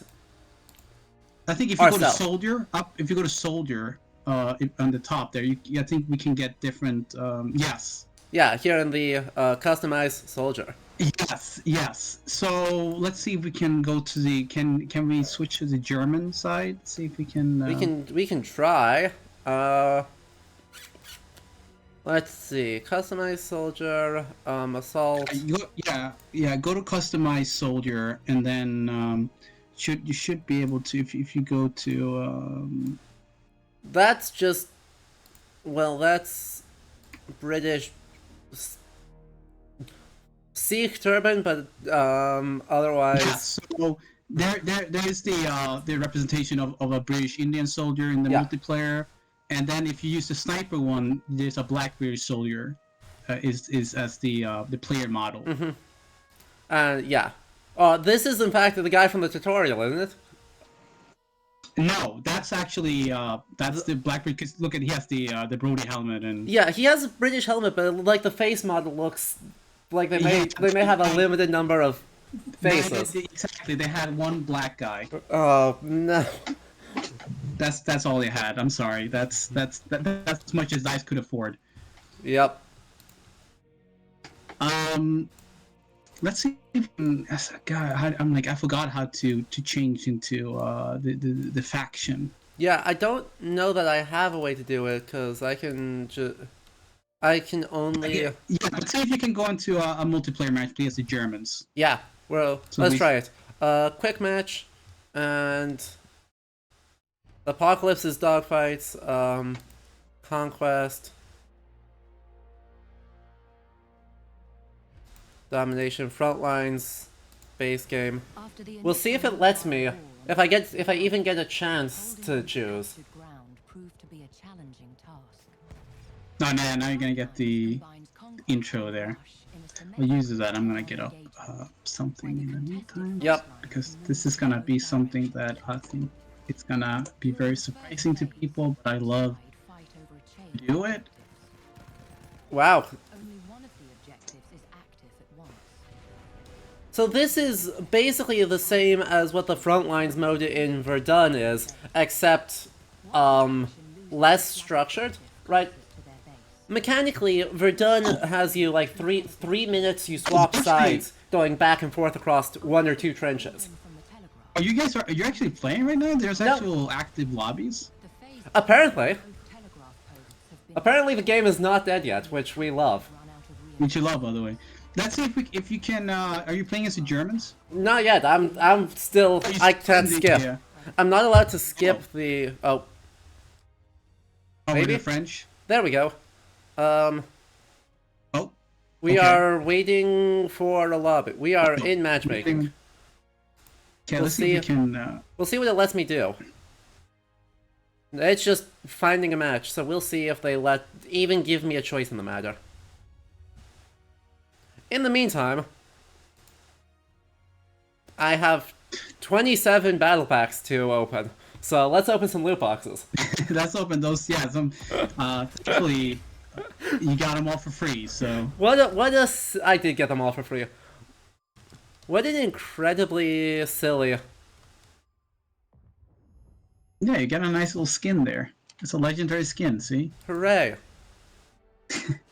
For a game that came out in almost a decade ago.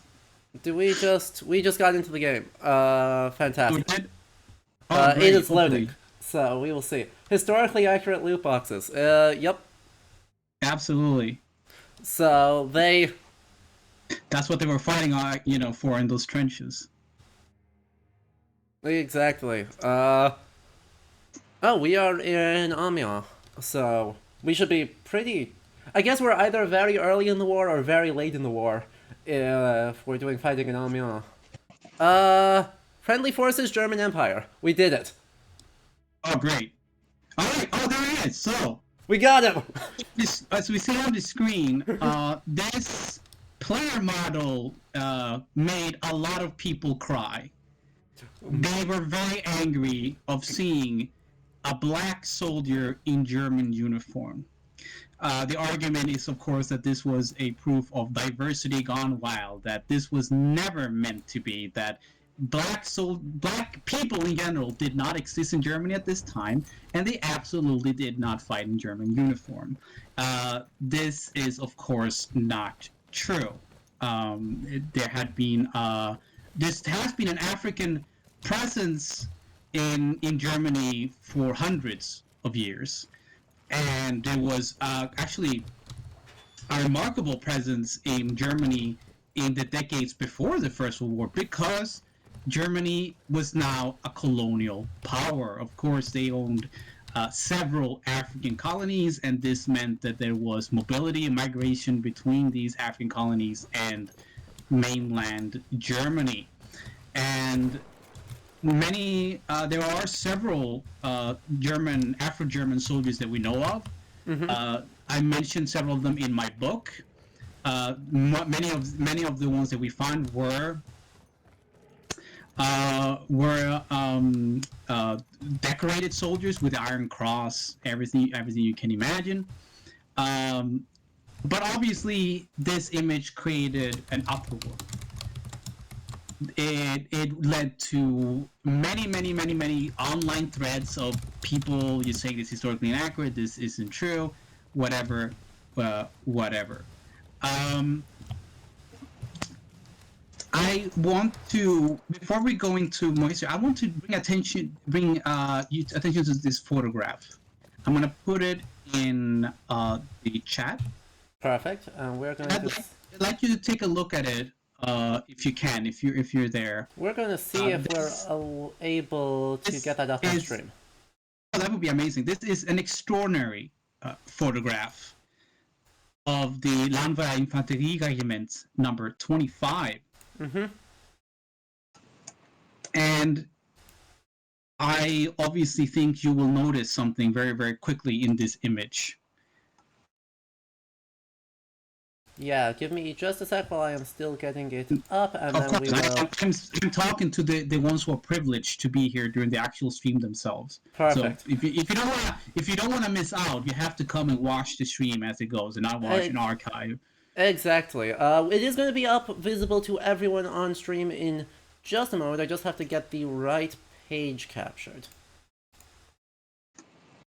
Alright, let us see that. Boom. I have the power. And so you can immediately write, what an incredible photo. It is an astounding photo. I mean, you can zoom in a bit, and you can, because it's a high quality photograph from the war years. This is an astounding image uploaded by essentially who I believe is just an amateur who just loves to collect this militaria, visibly showing a soldier of African ancestry in an otherwise all white German unit. And we don't know the context of who this man is, and this is typical of the period. This applies to photographs of Black British soldiers and so forth. But it shows that, yes, there were Afro-German soldiers fighting in the First World War.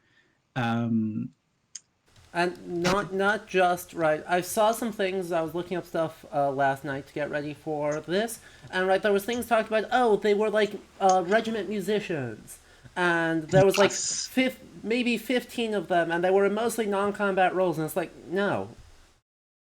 That's correct. There was a video released only a short period of time after the game came out in the fall of 2016 by a YouTuber who titled their video, I quote, "Too many black soldiers in Battlefield 1? A look at history." And yeah, it was just as terrible as you might say. He essentially argues that there were barely any black people in Germany, and while he had to accede to the fact that yes, there were indeed these black men in German uniforms, because we see them in these photographs, but they were all musicians. They were all army musicians, and there were only 5 of them, by the way. That's what he said. There were only 5 of them. They were all army musicians. They never saw combat, so they don't count. They shouldn't be in the game. What an absurd sentence. Now, we're all gonna groan in the comments. We're gonna say like, "Oh, really?" This video got 500,000 views. Yep. 500,000 views, and the arguments were continuously repeated over and over and over again, to the point where they became historical facts in this game. There is obviously a huge problem with this argument beyond the fact that it's full bullshit, and that is the fact that the soldiers that he puts forward were actually combat veterans. Yeah. These so-called musicians, yes, they were indeed pre-war musicians, but we have the records showing them as actively fighting in the First World War, winning wound badges, getting the Iron Cross. Some of them serving as non-commissioned officers. Mm-hmm. It's all there. I mean, the available there is, Yeah. I it's yeah. I remember this video, and I remember I actually found one of the photos. Right, the guy was wounded at Verdun. It's not like it was a little small action part at the front. No, in Fort Douaumont and surrounding area, the most iconic battle of World War One, and he an Afro-German combat veteran who received a Medal of Honor for injuries sustained at Verdun in 1916. Absolutely. There's a Joseph Mambo. That's who it is. Yeah. Which is Joseph Mambo was a pre-war musician in the Prussian army. He came to Germany as a boy in 1897, and he was raised in Germany. He considered himself German. He never returned to where he was born, and between 1904 and 1913, he was a kettle drummer in a Grenadier regiment. Uh-huh. And between 1915 and 1918, he was a sergeant. And he was wounded twice in East Prussia and once, twice in East Prussia and Verdun. And Yeah. he got the wound badge. He got the Iron Cross. And it just goes to show you that these are, stuff like that. Now I just want to address two comments here from this chat. One is obviously in being funny here. Don't you know black people only randomly spawn outside of Africa in the U.S. after World War II? My joke is usually that people think that they were invented in the 1960s. True. That's usually the joke.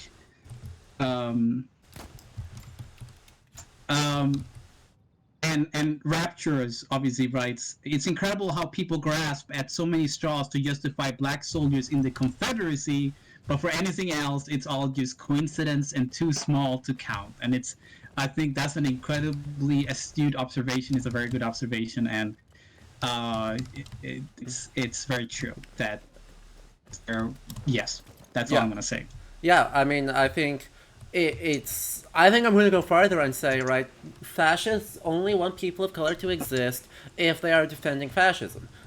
And then that's a great observation, because one of the reoccurring sort of art, you see that a lot with people posting pictures of black men in Wehrmacht uniforms. Yeah. Yeah. Sort of to say that, the Nazis weren't all that bad, obviously completely removing the context of this. If I may jump to the Second World War, Of course. and this is going to sound shocking to many, but yes, there were indeed conscripted Wehrmacht soldiers who were of African ancestry. And these were people who had been born, who were sometimes the grandchildren of the sons of the people who fought in the First World War, or they were the result of the relationship between occupying colonial soldiers and German women in the aftermath of the First World War. We do have there's an amazing interview with one of these Afro-German soldiers who fought for the Wehrmacht. And he says that, and he speaks very candidly about how the ideas of identity and stuff like tied to this, that being conscripted into the Wehrmacht made him feel like just any other German, because he was, for once in his life, he wasn't treated but a German for the first time. But one also has to remember that he was forcibly sterilized What by didn't... the Nazi German. Wow. what an incredibly heartbreaking sentence that actually is. Yes. Like, what an incredible piece of oral history. Right? As a someone with a degree in archive studies and cultural heritage and a historian, like, that is an incredible piece of oral history and documentation. As a human being, that is just horrifying. Absolutely, and it is. I'm gonna see if I can find it real quick here because I think that would be an incredibly. I'm gonna see if I can find it because I don't know where. Oh, there it is. Yeah. Because I wanna give some citations here because I know people are gonna want to read this. Um, so his name was Hans Hogg. He was drafted into the Heer in 1942, and he was interviewed by Tina M. Kampf in her book for the University of Michigan Press called "Other Germans: Black Germans and the Politics of Race, Gender, and Memory in the Third Reich" from 2005. Excellent book title right there. Love that. It is obviously incredibly. He was incredible. I'm gonna write his name in the real quick there. And her book, Tina Kampf's book, Other Germans, is extraordinary. In her work, her interviews that she had with Afro Germans, and more extraordinarily, Hans was not the only Afro German soldiers that he knew of that he fought alongside. And it's interesting because he ended up as a Soviet prisoner of war. Yeah. And he narrates that Afro-Germans were actually allowed to leave these camps earlier because they weren't considered Germans. Wow. Because you couldn't be black and German. Wow. So Okay. on the one hand, you had Nazi Germany, who also didn't want to see him as German, but had no problem conscripting him. Of course. And then you also have the Soviets, who had a very dubious view of what being German and what that identity is. And that speaks very heavily to this identity, the identity crisis that he had, too. Yeah. I can imagine. Because he says in this interviews, he had to ask himself, who/what am I? And that is something that continues to that questions is something that we all deal with to this day. So Afro Germans in obviously modern Germany are still asked, where are you from? Mm-hmm. Yeah. Well, despite the fact that they were born in Leipzig or Hamburg, and their parents were born in Leipzig and Hamburg, and so on and so forth, because a lot of people have this racialized notion of national identity. You can't be German and black. You have to be an immigrant. You have to be this. You can't be born in Germany and be black and then be German. That's just not possible. Mm-hmm. Well, same is true in the U.S. as much as Yes. conservatives want to pretend racism was ended in the 1960s. Hell fucking no. So, Exactly, and again, these stories of the African presence in Europe, that doesn't go back 70 years. That goes back hundreds of years. Yeah. And we're not the 18th century, no, not the 19th century, not the 18th century. It goes way back before that. And if you're, it's these ideas of what it is to be a minority in Europe. Obviously, that's a reality that is difficult for many to really face on head first. And I speak from experience. I'm Chilean. My parents came here as refugees, but I was born in Sweden. Coming to here, where are you really from? Yep. And But we're a sizable amount of Latino Swedes, too. So Yeah. but here's the thing. I swear to fucking God that there's gonna be in 100 years there's gonna be some idiot asking why, like how possibly could there be Latinos in Sweden? I don't think we need to wait 100 years, but yes, 100 years from now, people This- will still be asking that. yeah, there's so many, we're so far away from South America and so forth and so on. So yeah, and Yeah, that's what it comes down to in the end. yep. It's it's horrible. And I mean, right, in my field of actual specialization, right, my training of medieval Scandinavia, oh boy. It's so much of that. And it's a problem. It's a huge problem, and academics Yes, who work on it. I don't envy you because they, at least I got photographs, is what I'm saying. True. Well, we have saga descriptions that are, only moderately racialized and horrible. Yeah, but the further you go backwards, the less people are gonna believe that there were black people in general, because apparently they don't have a history, quote unquote. That's what people argue. Yep. And that's one of the many goals of this channel is, of course, to be able to highlight those histories by talking with historians like you who know much more than I do about different time periods and the true extent of diversity, and by celebrating indie games, right? Playing these big games, right? I'm noticing, right, people are sticking around throughout this, which is wonderful to see, and I'm super grateful for it. But also, I try and play indie games that tell, like, indigenous stories, stories of marginalized people in historical settings, etc., because all of that, are real stories that matter, and, even if it stretches the bounds of what our historical evidence suggests is plausible, the fact that we're sticking within what is plausible and getting that representation in 21st century media matters, because, I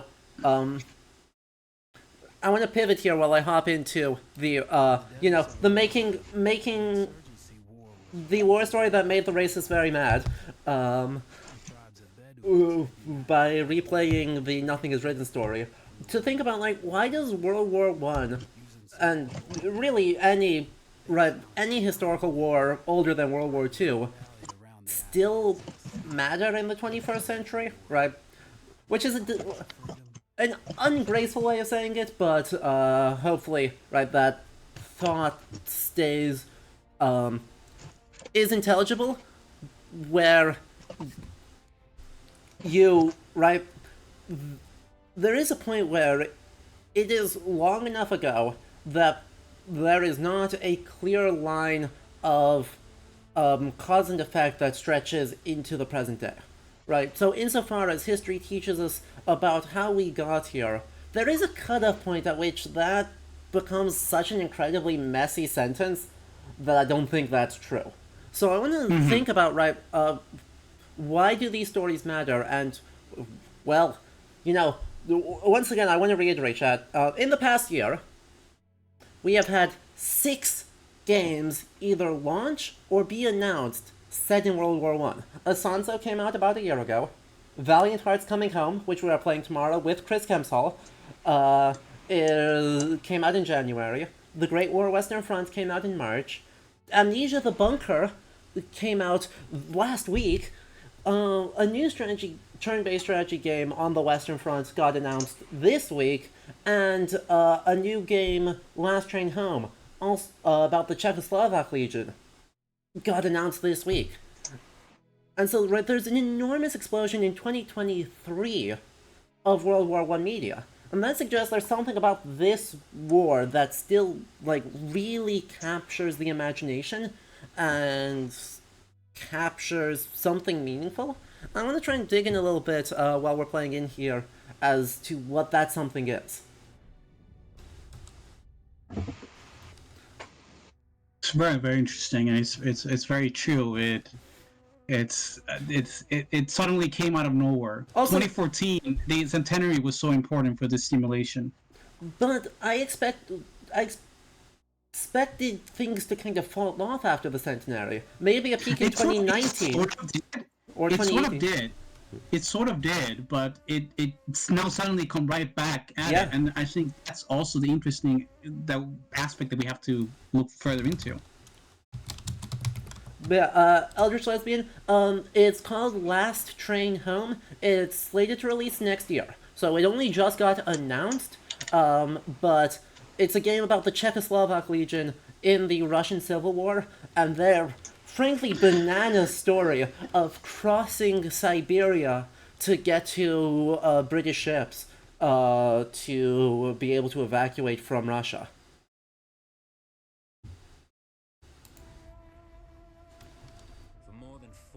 Oh yeah, also Sabaton has a movie coming out in November for Armistice Day. Fucking, there's so much right now. Yeah, and obviously, the French film Terrale, starring Omar Sy, was recently released. Yep. That's also worth pointing out. Yeah, and it's like, right, and right now, when 1917 came out, I kind of assumed that's a Christopher Nolan pet project. Or no, Christopher Nolan did Dunkirk. Yeah, Sam Mendes. But yeah, sorry. I assumed it was a pet project though, right? Just someone really cared about telling this like super long take story, and doing something really experimental, and that would be it. And that was a start.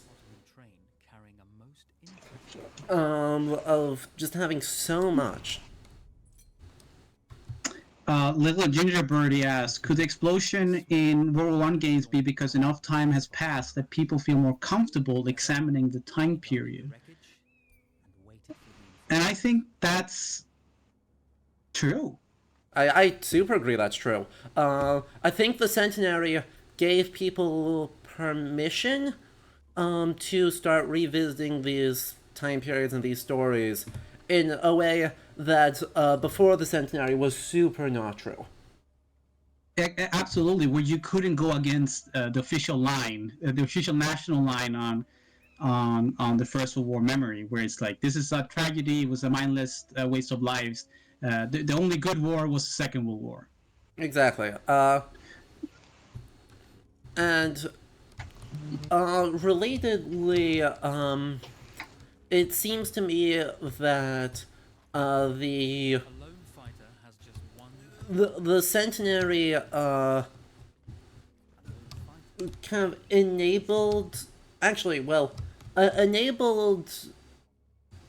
less than I hoped.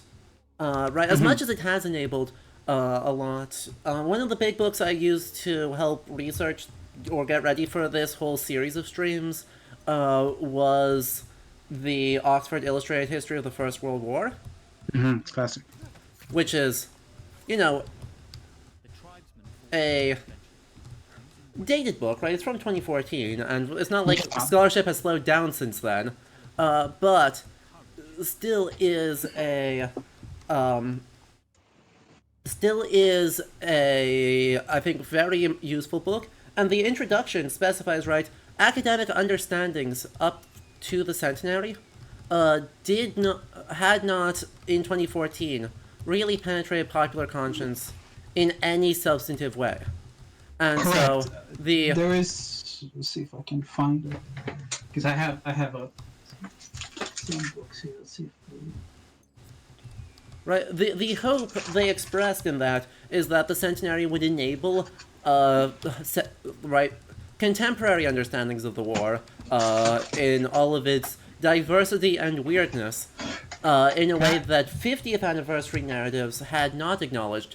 And yet, right, this game is largely I think draws more from the 50th anniversary in its overall framing than the centenary, and Great War Western Front is just the 50th anniversary media understanding.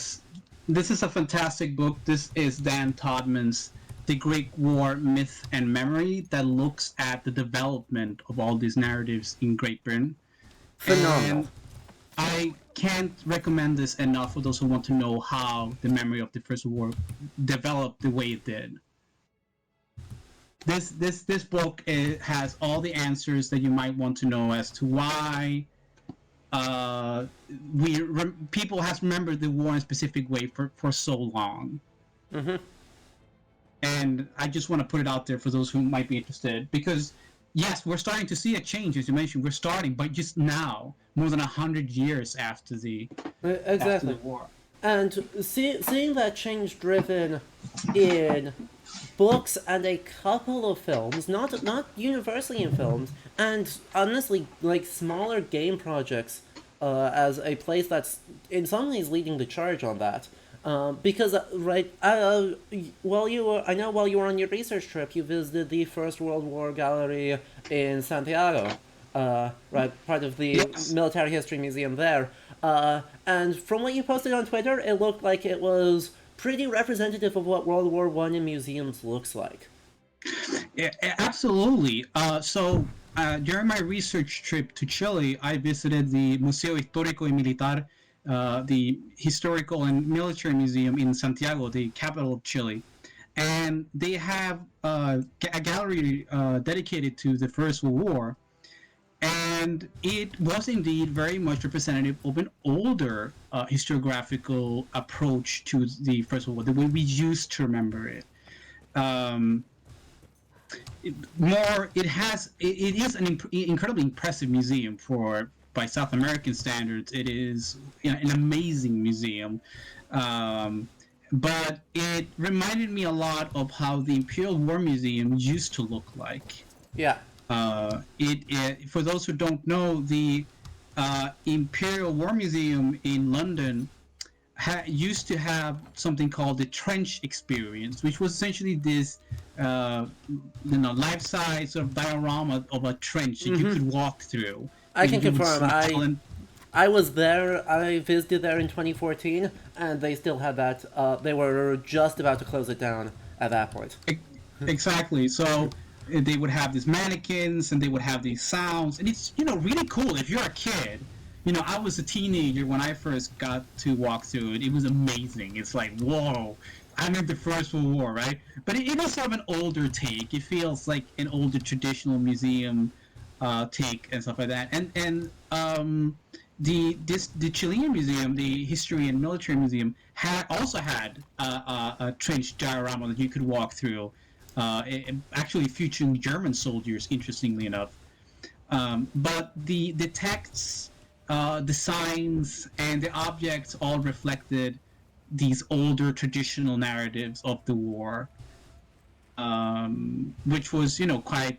It was a shame. Obviously, it's a very nice museum, but both its First and Second World War galleries, in terms of historical context and everything else in between, was unfortunately incredibly disappointing. And the Second World War gallery was worse than the First World War one in terms of its interpretation of the conflict. Really? That's surprising. Yeah, I recommend that you go back to my. I don't know if did you see my Twitter thread about the Second World War gallery? I saw it briefly. I didn't get a chance to really dig into it. Yeah, I would definitely when you have time, because it's much better with the images. Mm-hmm. But essentially, what I'm gonna say is that there's no mention of the Holocaust until right, the very end. Yeah, quick throwaway reference to 6 million the killing of 6 million Jews. Just a throwaway comment. I did see that. I forgot that because, how are you supposed to process a museum just kind of failing to acknowledge that? Yeah, I mean, I can understand the limitations in objects, because that is indeed a limitation if you're in South America. Obviously, it's hard to collect these things, much easier if you're closer to Europe. or you have veterans coming back from the war. You have all these trophies and stuff like that. So I think that you can't do much about the objects, but you can definitely do a lot with how it's portrayed. I'm gonna link to the two threads that I wrote on Twitter for those who are Yeah, do it. curious. I know I'll do that right away because there's a lot of images. It's image heavy, so you're Of all probably course. gonna want to see this. I'm gonna find the first war. And One, that's two. actually that comment on image heavy is something I want to pick up on because while your thread is image heavy, the museum itself is image heavy, and war museums, I think, in general, are pretty image heavy. All of which comes together to kind of right in the continued treatment of the game of games as museums that I think is so productive right now. Um, it kind of really matters that, or kind of serves to explain why there's this fetishization, for lack of a better word, of weaponry, of uniforms, of visually confirmable aspects of the war as key to presenting the war authentically. Right? Yes, correct. And that's It's something that a lot of museum specialists are struggling with in the museum representation of war and conflict in uh-huh. general, in which the people in which they don't want the weapons and the uniforms to be decontextualized. That they don't just become, oh, this is just, oh, look at this is so cool, like any teenager probably would say about seeing a rifle in a museum. Oh, this is so cool, this is just like the video game. you know Exactly. they're trying. Museums have for decades now, but specifically within the last 20 years, I'd say, specifically made conscious attempts to move away from that, to look at what these things were meant to do, which is generally killing people. Yes. There is a fantastic anecdote, if I may, Absolutely. from the obviously incredibly famous military historian John Keegan. John Keegan, he goes to a museum and he talks to the collection specialists, who's talks all about a specific weapon. I think it was a machine gun. It goes way all about the technical details. Uh-huh. And then John Keegan steps in and he starts talking about what happens when the bullets of this machine gun hits the human body. And that stopped the fun for the collection specialist. Oh, absolutely. I think that But you have to remember, this was probably in the 70s, maybe in the 60s. Collection specialists today have a completely more better ideas about how to approach these subjects today. But it sort of goes to show that there are very specific ideas about how these were. People had expectations when they go to museums. And yes. what a lot of specialists, curators, everything, guides are doing today is to go against those expectations and talk about war from a new perspective. Now, I do want to address Wolfie here real quick because they ask, you keep coming back to the narrative of the First World War as a senseless waste of millions of lives, making it sound like you disagree with this framing. Am I correct in that? And if yes, how would you frame it otherwise? I would frame it as it being obviously an international conflict. I don't know. Hang on. Did I lose connection? It looks like you've frozen on stream. Hang on, let's pause. I can still hear you. Chat can still hear you, but let's please hold. Looks like your camera has frozen. Okay. But everyone can still hear me, right? I can still hear you. Chat, if you cannot hear Stefan, please raise your hand. Yeah, please do. So, otherwise, I have this really stupid look on my face right now. Still audible. You may want to just quickly disable your camera and then turn it back on. We'll try that and we'll see if that helps. Yes, it does. Problem solved. Welcome back. Oh, there we go. Perfect. Okay. Okay. So. Oh. And we lost you again. Is this a Mayan? This might be a Mayan thing. Because it's when I booted back into the game that things went weird. I think we've now fully lost you. Oh. RIP. We're going to save. We're gonna do that. And we're just gonna quick message. Looks like.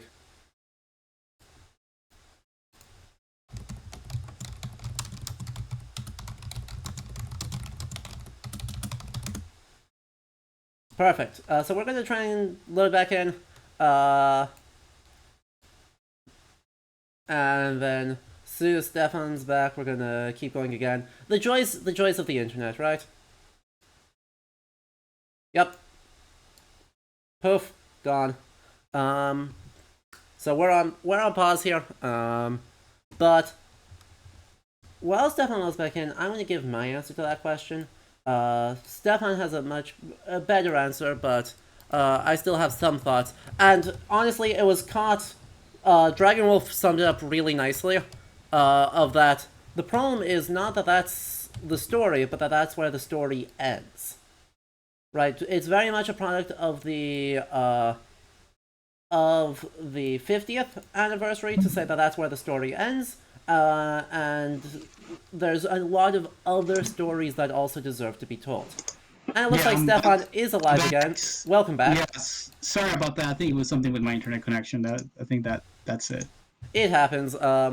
We'll find out. But welcome back. Want to pick up? You were about to answer the question of like what other stories exist and should be told. Well, for example, a great example is to look at the First World War from the perspective of the French. That's a great way of looking at how the First World War looks different in different nations, and how just this one narrative of senseless killing is really, because for the French it was a war to defend their homes. They were invaded. Same thing for the Belgians. You know, there are different ideas about the war that goes beyond that sort of very stereotype that people have come to expect from the conflict. And as you mentioned, it's sort of like the problem here is that this is where it ends. That this is the end-all narrative of the war. Exactly.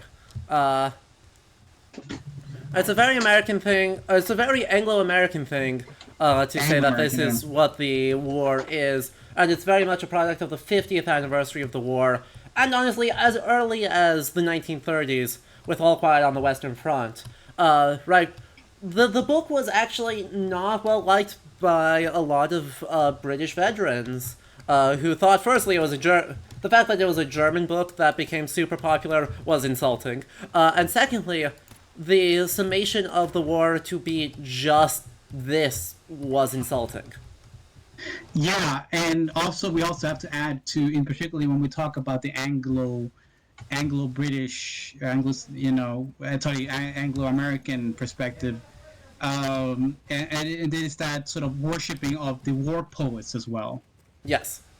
That has a large, because obviously the war poets wrote of the war as a mindless waste of suffering that killed an entire generation. That's their narrative. But this is the privileged voice of these officers. Yeah. And we have countless of memoirs and narratives and interviews with men who, quite frankly, enjoyed the war, who found camaraderie, and who didn't see it as the sort of hell that depicted in All Quiet on the Western Front. Yeah. Or who were just there to do their job. Exactly. This was what they had to do.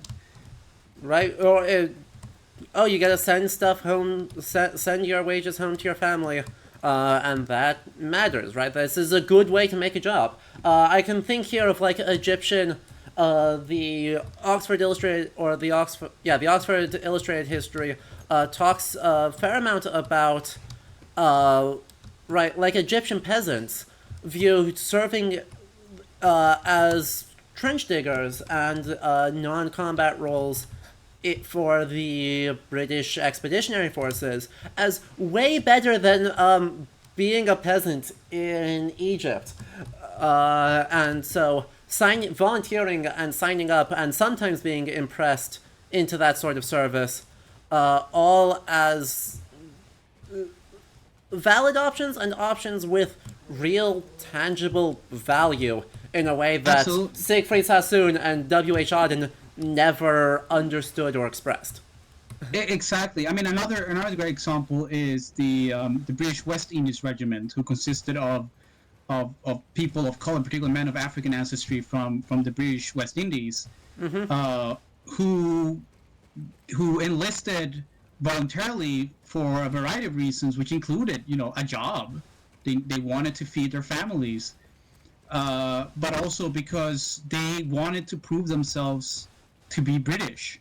Yeah. That they wanted to be seen as loyal British subjects. That this might even grant them a wider autonomy Yeah.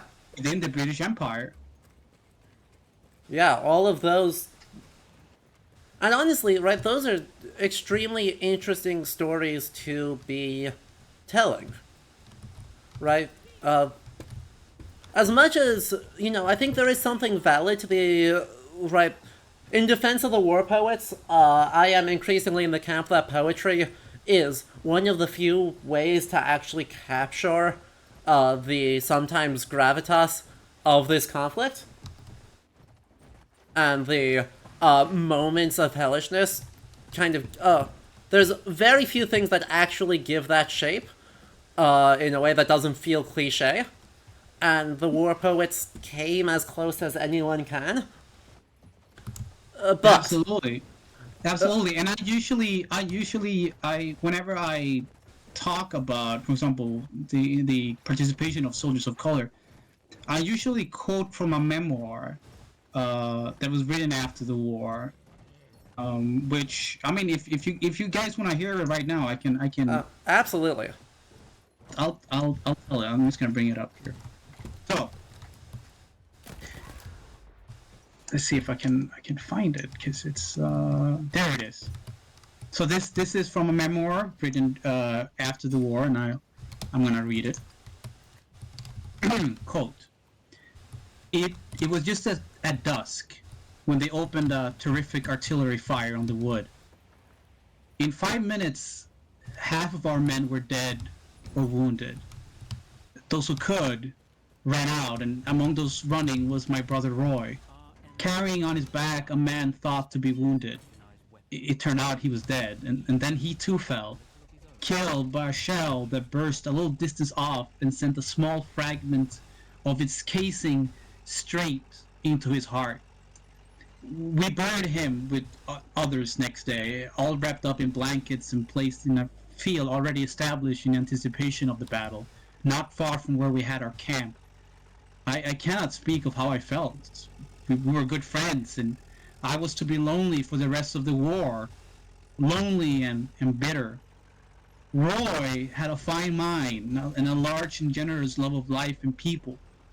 He intended to make writing his career and spent all of his spare time when he was not talking to people writing short stories and scenarios for the cinema. This very touching extract from the memoirs of a man named Norman Manley is extraordinary, because it fills all those ideas, preconceived notions that people have about the First World War. We can, when you hear this, it's impossible not to think of that, mud and the blood and the rain and the Western Front. Yeah. And the British soldiers sort of escaping this artillery fire, until I bring up one little detail. Because I know that while you've been listening to this, you've been imagining them as whites. Norman Manley was a man of African ancestry Roy Manley, his brother, was a man of African ancestry. Manley would actually become the first premier of Jamaica. Wow. Yeah. Yeah. And I often use this as sort of a little game here to see how people react to having their sort of expectations sort of turn around a little bit. I love it. And it is an incredibly stunning memoir, and it's an obviously very, very emotional story, but one that really goes to show you just how the First World War can be seen from other perspectives as well. Yeah, and obviously perspectives with a lot of continuity with how we typically imagine the war, but ones with a lot of nuance and difference that deserves to be not only acknowledged as existing, but given equal weight and space. Absolutely, and Norman Manley writes that there were issues with racism in 1914, for example. He writes, as far back as 1914, after the start of the First World War, it was impossible to be in England and not be aware of the problem of color. You were immediately aware in 1,000 ways that you belonged elsewhere but not there.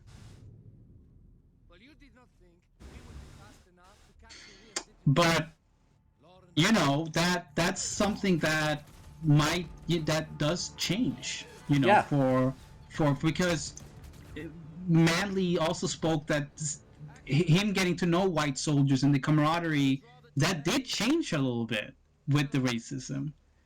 Yeah. He explains, quote, they showed an innate courtesy, I suppose, because we liked each other, and they, meaning his comrades, soon found out that I did not like being called darky, as came natural to them. And I have heard a real tough guy get a casualty replacement who automatically called me darky, take him aside and say, don't call him that, he doesn't like it. We call him Bill and we like him. I mean, yeah. That the fact that only gets solved by, or that only, like, if for one person that changes within one company with the acknowledgement that slurs may be bad. It's rough, but also, right, emphasizes, right, one of the, insofar as there are positives from World War One, one of them is the fact that the Western Front, as you said earlier, is the most multicultural place on Earth, and pretty clearly shown one of the things that reduces or broadens perspectives and reduces the personal aspect of racism is, having meaningful interactions with people who don't look like you, where you're able to, see that they're very similar. And so I think, right, that very small thing, I think it's a very small thing. I mean, we're not going to pretend here that it did not cure racism. No, but it's not so. But for those people who got that experience and had their views challenged, it's hard to see that as something completely valueless. Yeah, because there are extraordinary accounts of people, white soldiers, white civilians in these encountering people, soldiers of color for the first time. Sometimes, from all across the world. There are Belgians writing about the Chinese coming to town. There are some people who meet their first Japanese man for the first time, only to realize that he's not actually from Japan. He's from Canada. Yeah. it's just amazing life stories. Yeah. I mean, while I talk about, the fact that the acceptable narratives of World War One in media are those of the personal memoir, I mean, those personal life stories are sometimes extremely wild and honestly kind of a right. If that is what memoirs enable us to explore, then that mode of storytelling about World War One is an unmitigated good thing. Hmm. And Absolutely. we are, however, coming up on the very end of our time for today, I think. Getting to this final scene where we have a city, a field hospital way off in, like, Narnia, and then Just ancient ruins from a dubiously unidentified civilization. I actually want to look here for, these their codex entries, because in the last continuity, every World War One game we played has these codex entries as another acceptable mode of storytelling, right? The insight. This is an education. You cannot portray the war without teaching people about it, and the acceptable way to teach people about it is through an encyclopedia. And I mean,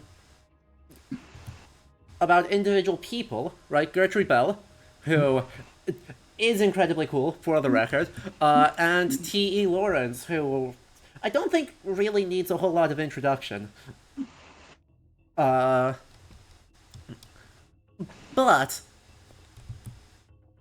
they are so freaking annoying. So freaking annoying to unlock in this game. yes, there are very. Sometimes you need to play the multiplayer and do challenges through that. So you can't have access to them offline, until you actually gain these challenges. Um, I personally am obviously very, very critical of some of these codex entries as they relate to racism, Yeah. colonial soldiers, and so forth, which is predictable. I write about them in my book. I have written something that you all can read right away through the History Games Network. Yup. Let's see if I can find it real quickly. Which, by the way, we did not shout them out as a phenomenal resource for people looking to get into history and game studies, but we should, because the HGN is an incredibly powerful text-based tool. Right, between the panels and their short articles, the History and Games Network that Adam Chapman created and has so many fantastic contributions is another great spot to get started in. Yes, absolutely. And there are, I put the link in the chat for my article for the Historical Game Network, where I talk about presentation of soldiers in the war and how little there is of it. That you don't really learn too much about it, except that these guys were here. Mm-hmm. Yeah, and I mean, there is a certain contradiction you see here where we're playing as Zara, who is, a Bedouin woman, who's doing egregious amounts of violence against Ottoman railways.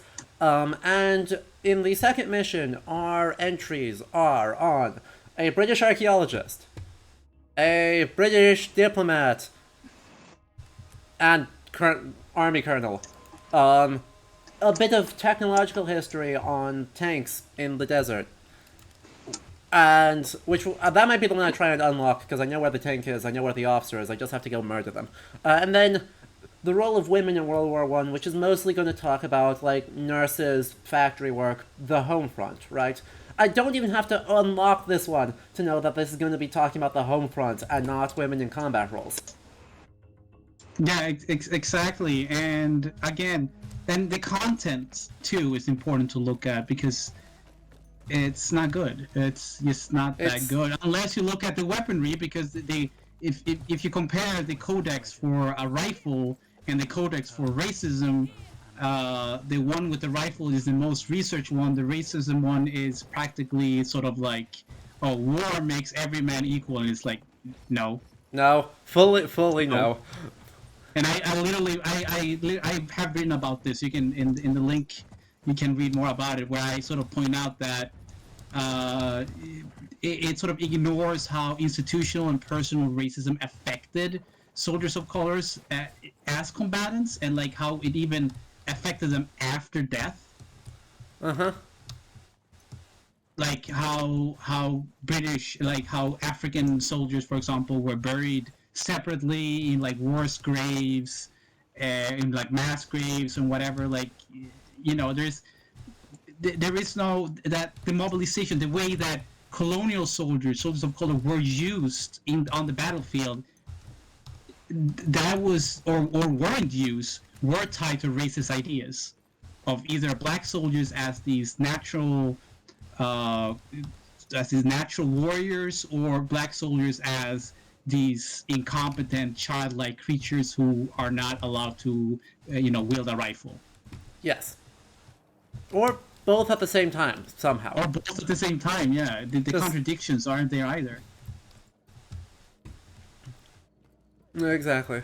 So yeah, there's the tank we need to get into, because that's like the only tank in the map, so in order to see that. But yeah, it does... Oh, there's another one. Perfect. That's easier. Oh, hopefully that's functional. Ignore the armored truck.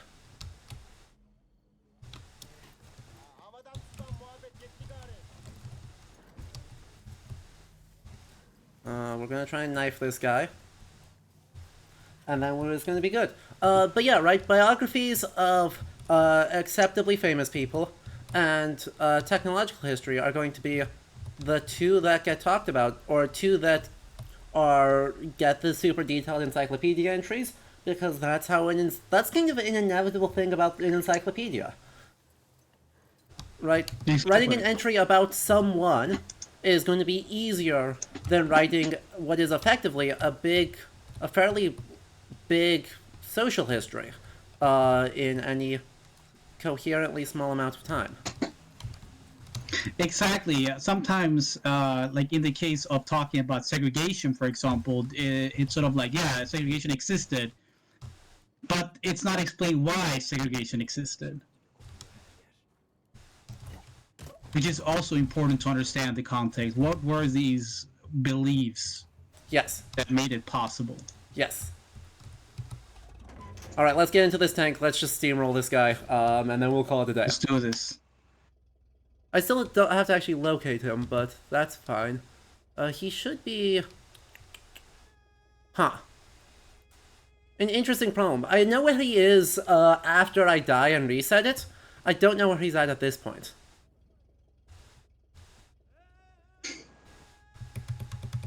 Oh well.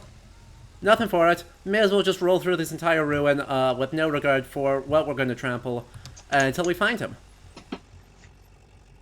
That seems straightforward enough, right? Yeah, why not? Why not? Listen, we get to drive a tank. Who's complaining? Who's going to stop us? They don't have a tank. Well, they do have a tank. It's right there. They have the grenades. That's what's gonna stop you. Don't ignore the grenades.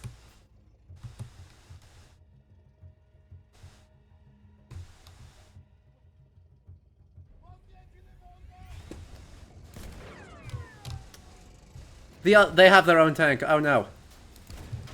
Got it. We're good. Ow. That was another artillery shell. There's the commander. I see him. He's wearing... Ah, that hit him, but it didn't kill him. You know, while we're trying to deal with this, if you don't get it done, we can also answer more questions if you guys have them before we end. If you got any pressing questions, of course, Absolutely. get them in now. If you want to ask me stupid questions about me, you're also more than welcome to do that. That missed? I disagree. There we go. Yeah. We got a new... We just did it. Sir. Yeah, I'm gonna link the book too. Is this... Here it is. Is this bad? To be... Oh, nope. These ruins are indestructible. Never mind. We're fine. Everything's fine. I loved Andor. What are you talking about? Not enough Celestins in Andor, by the way. Where's 9 now?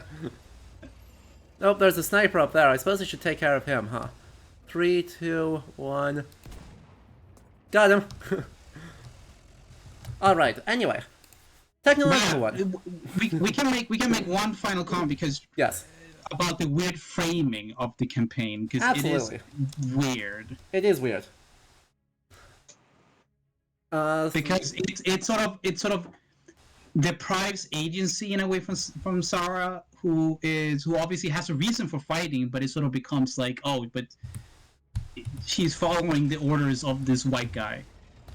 Yeah, and she, all throughout, is very clearly and explicitly following the orders of T.E. Lawrence. And it's like, his character arc is being like, oh yeah, you're right, we should be even more aggressive. And it's like, wait, hold up a minute. I don't think that's the conclusion from this very silly thing of, oh yes, here is a giant armor tank that is not really used in this period, or by the Ottomans in World War One, and it's conveniently this single incomplete rail line is all we need in order to do an enormous amount of damage to T.E. Lawrence's camp, because apparently it's all within range of this one rail line. Literally just stand farther away. And that's the entire story. Yeah, and obviously they didn't have to include Lawrence here. That's the thing. No, This could have been a revolt story without Lawrence. He could have just shown up in a cutscene in the beginning. Oh, here he is, and then that's it. But no, he's the narrator of the entire thing the whole time. So she's sort of deprived of a voice. Yeah. Which is incredibly disturbing. Yes. Right, because yeah, most of the other war stories, you're right, are those people telling themselves, right? Clive, Yes. right? Luca just told his own story. Our fighter ace tells his story. It's Zara and the unnamed person in Storm of Steel that don't, which is rough. That's super rough. So yeah, the framing, just like Storm of Steel, is very weird. Why? And it's like, why these two? What do they have in common? You know. Being not white, and that's it. That's what they have in common. It's being not white. And we should call that out for what it is. As fun as this game is, and as honestly, the gunplay, right? Well, this does not represent the realities of being on the ground in World War One at all. The actual gameplay is extremely fun, and there is a fair amount to commend it in terms of being mass marketable and, right, having really good intentions and even sometimes succeeding at telling different stories. So the places where it falls short, I think, it comes from a place of desire for better things rather than historians love nitpicking. We do love nitpicking, but that's not relevant. Absolutely, I fully agree with this assessment. I completely agree because it's very, very true. They had all the right intentions and generally did try, which is more than I can say about other games, films, whatever. They did try, and it didn't go all the way. There are better, there are ways to do better in the future, but they did try, and I commend them for that. Exactly, but yeah, I think having our good tanks, our good horses, and getting, let's get blown up. Let's get blown up by an armored truck. Hey, get over here. Why not? Come on. 2 grenades. Oh, did we beat the armor? Did we beat the armor? Excuse me.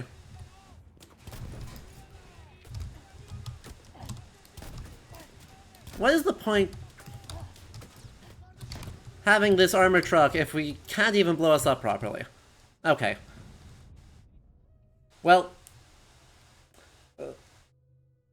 Zara Ruvran, rest in peace. Indeed. All right, so that I think wraps it up for this stream. Stefan, do you have any closing thoughts, either about what we've talked about today, or more in general about the legacy of the First World War in video games? I think that Oh, or technology can betray us in our closing thoughts. Well, that's very funny. What could be a more perfect summary of this stream than please hold technical difficulties? We'll get Stefan back on as soon as possible. We will. 15 out of 10 timing. True.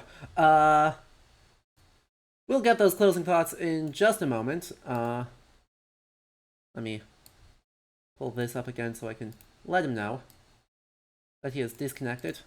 not again. We're back! Welcome back.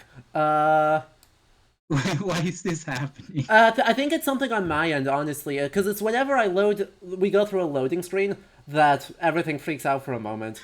I had such a good ending there, and it's just ruined. Let's try this one more time, with feeling. Yeah, no, I said that. Yeah, we welcome you. We invite you to partake in our scholarship.